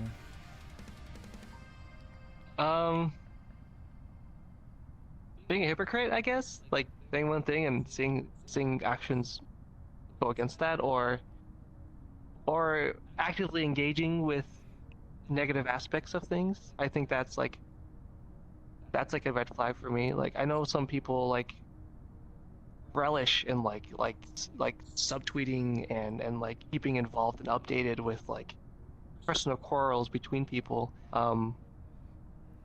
even if it doesn't directly involve them, type thing. I like when I see that on Twitter, I'm like, chill. I don't know. That I guess you can call that a red flag to me. Like it. I mean, like I've had my fair share of moments of weakness, but I try my best to not actively engage with anything like that because, like, I've always been consistent and said I'm focused on what I want to do, type thing. And so I'll only like make a comment on something if it's directly involved with something I've been through or like done. Like for example, most recently, the whole six thing. Mm-hmm. I made a post about it with like I took a screenshot of like the part of it that really affected me. I was like, whoa! Like I was like, my literal caption was, "What the fuck?" Yeah. Because it was about Tato and her like still being alive despite the majority of us thinking she had died, and that was like, wow, because she was an active goer to a lot of my sets too, big Porter fan, and like that when I saw like her say something, I was like I was conflicted because, like, I mean, she said it herself in that text. She was like, people will think, think different things about me, but I felt like I had to say something. Is like what she wrote, and like, I'm just glad she's okay. That's like the biggest part of it. Um, so that was my interaction. That was my only interaction with that because, like I do with most things in that realm of like, controversial like stuff. It's I like look at what it is, align it with my own morals and decide whether or not to interact with that person or not, and then that's it. No more need for me personally to further make any more comments directly about it in like a post, like a super public type setting. Of course when it comes up in conversation, it makes sense to talk about it, but like say for example like I don't know. I personally don't do stuff like this, but like making extra tweets directly to the person to shit on them, like that's like, like they're already getting what's coming to them, in my opinion, It's like, I understand bad actors in a community that need, that's like, I've been usually a big advocate for, VRChat is the kind of game where you can curate your own experience. You have a lot of moderation tools for yourself. At the same time, I understand how that can only go so far in terms of a tight-knit community with active public spaces, Mm-hmm. And so that's kind of how I see. This was a red flag question, wasn't it? It The was. the red flag was like being actively engaged with that type of thing, but that's not saying ignore it. You know what I'm saying? It's Mm. like it's like making ambiguous subtweets, stuff like that. I feel like that's like a red flag in my opinion. Gotcha. Okay. Yeah, it's good to get perspective. Like I like to hear the perspectives of my guests. I think it does bring a little extra layer of insight. So I appreciate you answering my questions for that. I hope I didn't make you uncomfortable. I certainly hope not. No. Okay, cool. Yeah. All right. So I have a couple more questions for you. Where would you like to be 2 years from now?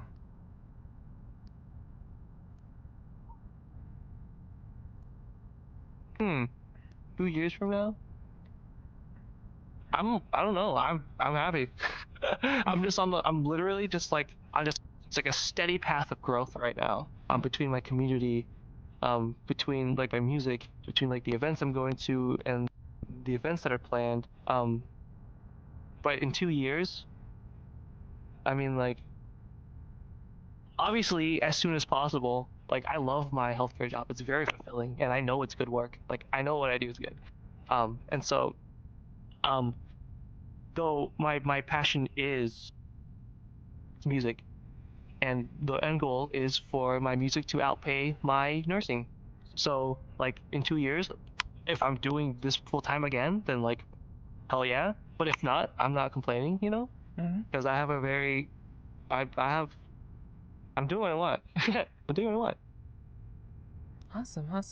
So no specific like thing that you're shooting for right now. You're just kind of you're fine to be on the path that you're on, and you're fine to be like on that path, maybe a little bit further along, maybe in 2 years from now. Yeah. I'm like you said, like no specific goal I'm like I have, but like the goal that I have, I'm already working towards, and I know my team can do it. So it's like, yeah, I'm just chilling. All right, cool, nice. And what is if you could give any matter of advice to anyone who's listening or watching right now, it could be about anything. It doesn't have to be about what we talked about. It could be literally about anything that you feel passionate about, and that's something maybe that you've learned in your life. It could be about anything. What piece of advice would you give people who are listening and watching right now? Um, Honestly, just be genuine, make mistakes and be genuine about it, and just like, understand what you did and choose to learn from it or not, and like make your decisions and just be genuine, I guess.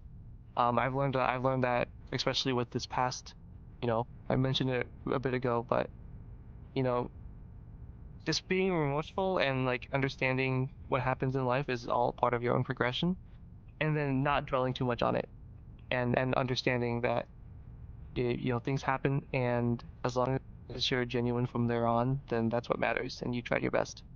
So just be genuine, try your best. That's my advice. Hell yeah. I love that. Thank you. All right. So, my last question for you is where can people find Naku? Naku. I'm Naku.com. Yeah, you can find all my stuff there. I'm Naku.com. You can find my music, my stream schedule, how to join me at those public acoustic sessions. Find everything about me there. From VODs to links to venue bookings even. You can see my schedules, like where I'm playing, past places I've played at, how to book me. I'm Naku.com. I'm Naku.com. You can also go to shop.imnaku.com. Hell yeah. Just slip that in there, yeah, for sure. Just slip it in there. Yeah. Yeah, that's fair. This is your promo. Like, slip in whatever works. Yeah. All right. Oh man. Okay, cool. So, all right. So we'll make sure that people can find that like at the bottom in post. We'll definitely put that there for sure. And in my case, if you wanna find me, obviously if you're watching on Twitch, hi. Thanks for watching me on Twitch. Thank you for watching this live. And if you're watching this on YouTube right now, you can find me on Twitch at Nepherti with 2 eyes. You can also find me on Twitter at Nepherti with 2 eyes. And you can also find the podcast Twitter, which is Sweet Talking Pod. You can look that up there. And you can also find me, if you're watching this on live on Twitch right now, you can find me on YouTube at Nepherti with 1 eye. There are also my Patreon, patreon.com/Nepherti, where you'll be able to get a hold of past episodes and past post content from all of the published podcasts in the past. You can find that there if you subscribe there and support me there. And that will just about do it. You can also find links elsewhere that you can look up if you're so inclined. But yeah, that's where you can find me if you're so interested. But we are going to be wrapping up the main episode. If you'd like to see what comes after this, there will be some post content after we wrap up this episode. If you'd like to watch that, you can definitely do so at by becoming a subscriber on Patreon. So I hope that you will do so if you are so interested in seeing what Naku and I talk about for the next 30 to 45-ish minutes. And yeah, that'll be there for you to enjoy if you so desire.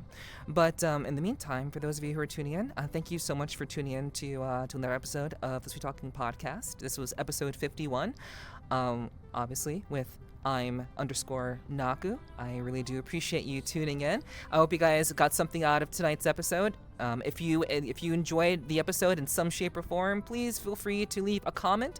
I would definitely appreciate a like, subscribe. I very, very much appreciate that if you enjoyed tonight's episode. And I look forward to seeing you all in the next one. So, until next time, thank you so much, Naku, for being on the podcast. I really do appreciate it. You've been an awesome guest. I knew I would love. Oh, thank you.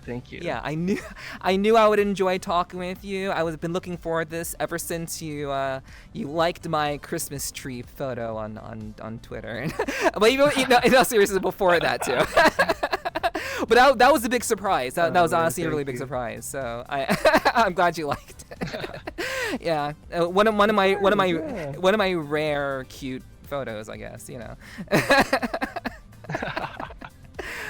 But yeah, it was a good time. I hope you had a good time. I hope you enjoyed yourself. Was this good? I did. Yeah, no, it was great. It's great. I've like I said earlier, I've had a handful of interviews, but they always like hone in and focus on my creative craft, which obviously I love to talk about. But very rarely does anyone really dive into like the personal, like, relationship type stuff. So that was interesting to talk about on a public broadcast. Yeah. I like to kind of set myself apart from that because I do like to dig in. So I'm glad that you were willing to open up and share a little bit more about like who you are, what you've done, and not just the creative side, but the personal side too. Because I think the entire picture of the human connection, understanding people and knowing where they've come from and where they hope to go, I think that's so very important. So thank you for being my first guest of season 5. I really do appreciate that. Yeah. Of course. I wish you luck on the rest of your episodes. Thank you very much. Thank you. And to you guys who are tuning in, I appreciate you all tuning in. Again, please feel free to follow me on Twitch and subscribe on YouTube. Like, subscribe, whatever. I'd really appreciate that very, very much. But until the next episode, I look forward to seeing you all again very, very soon. But until next time, take care. Bye-bye.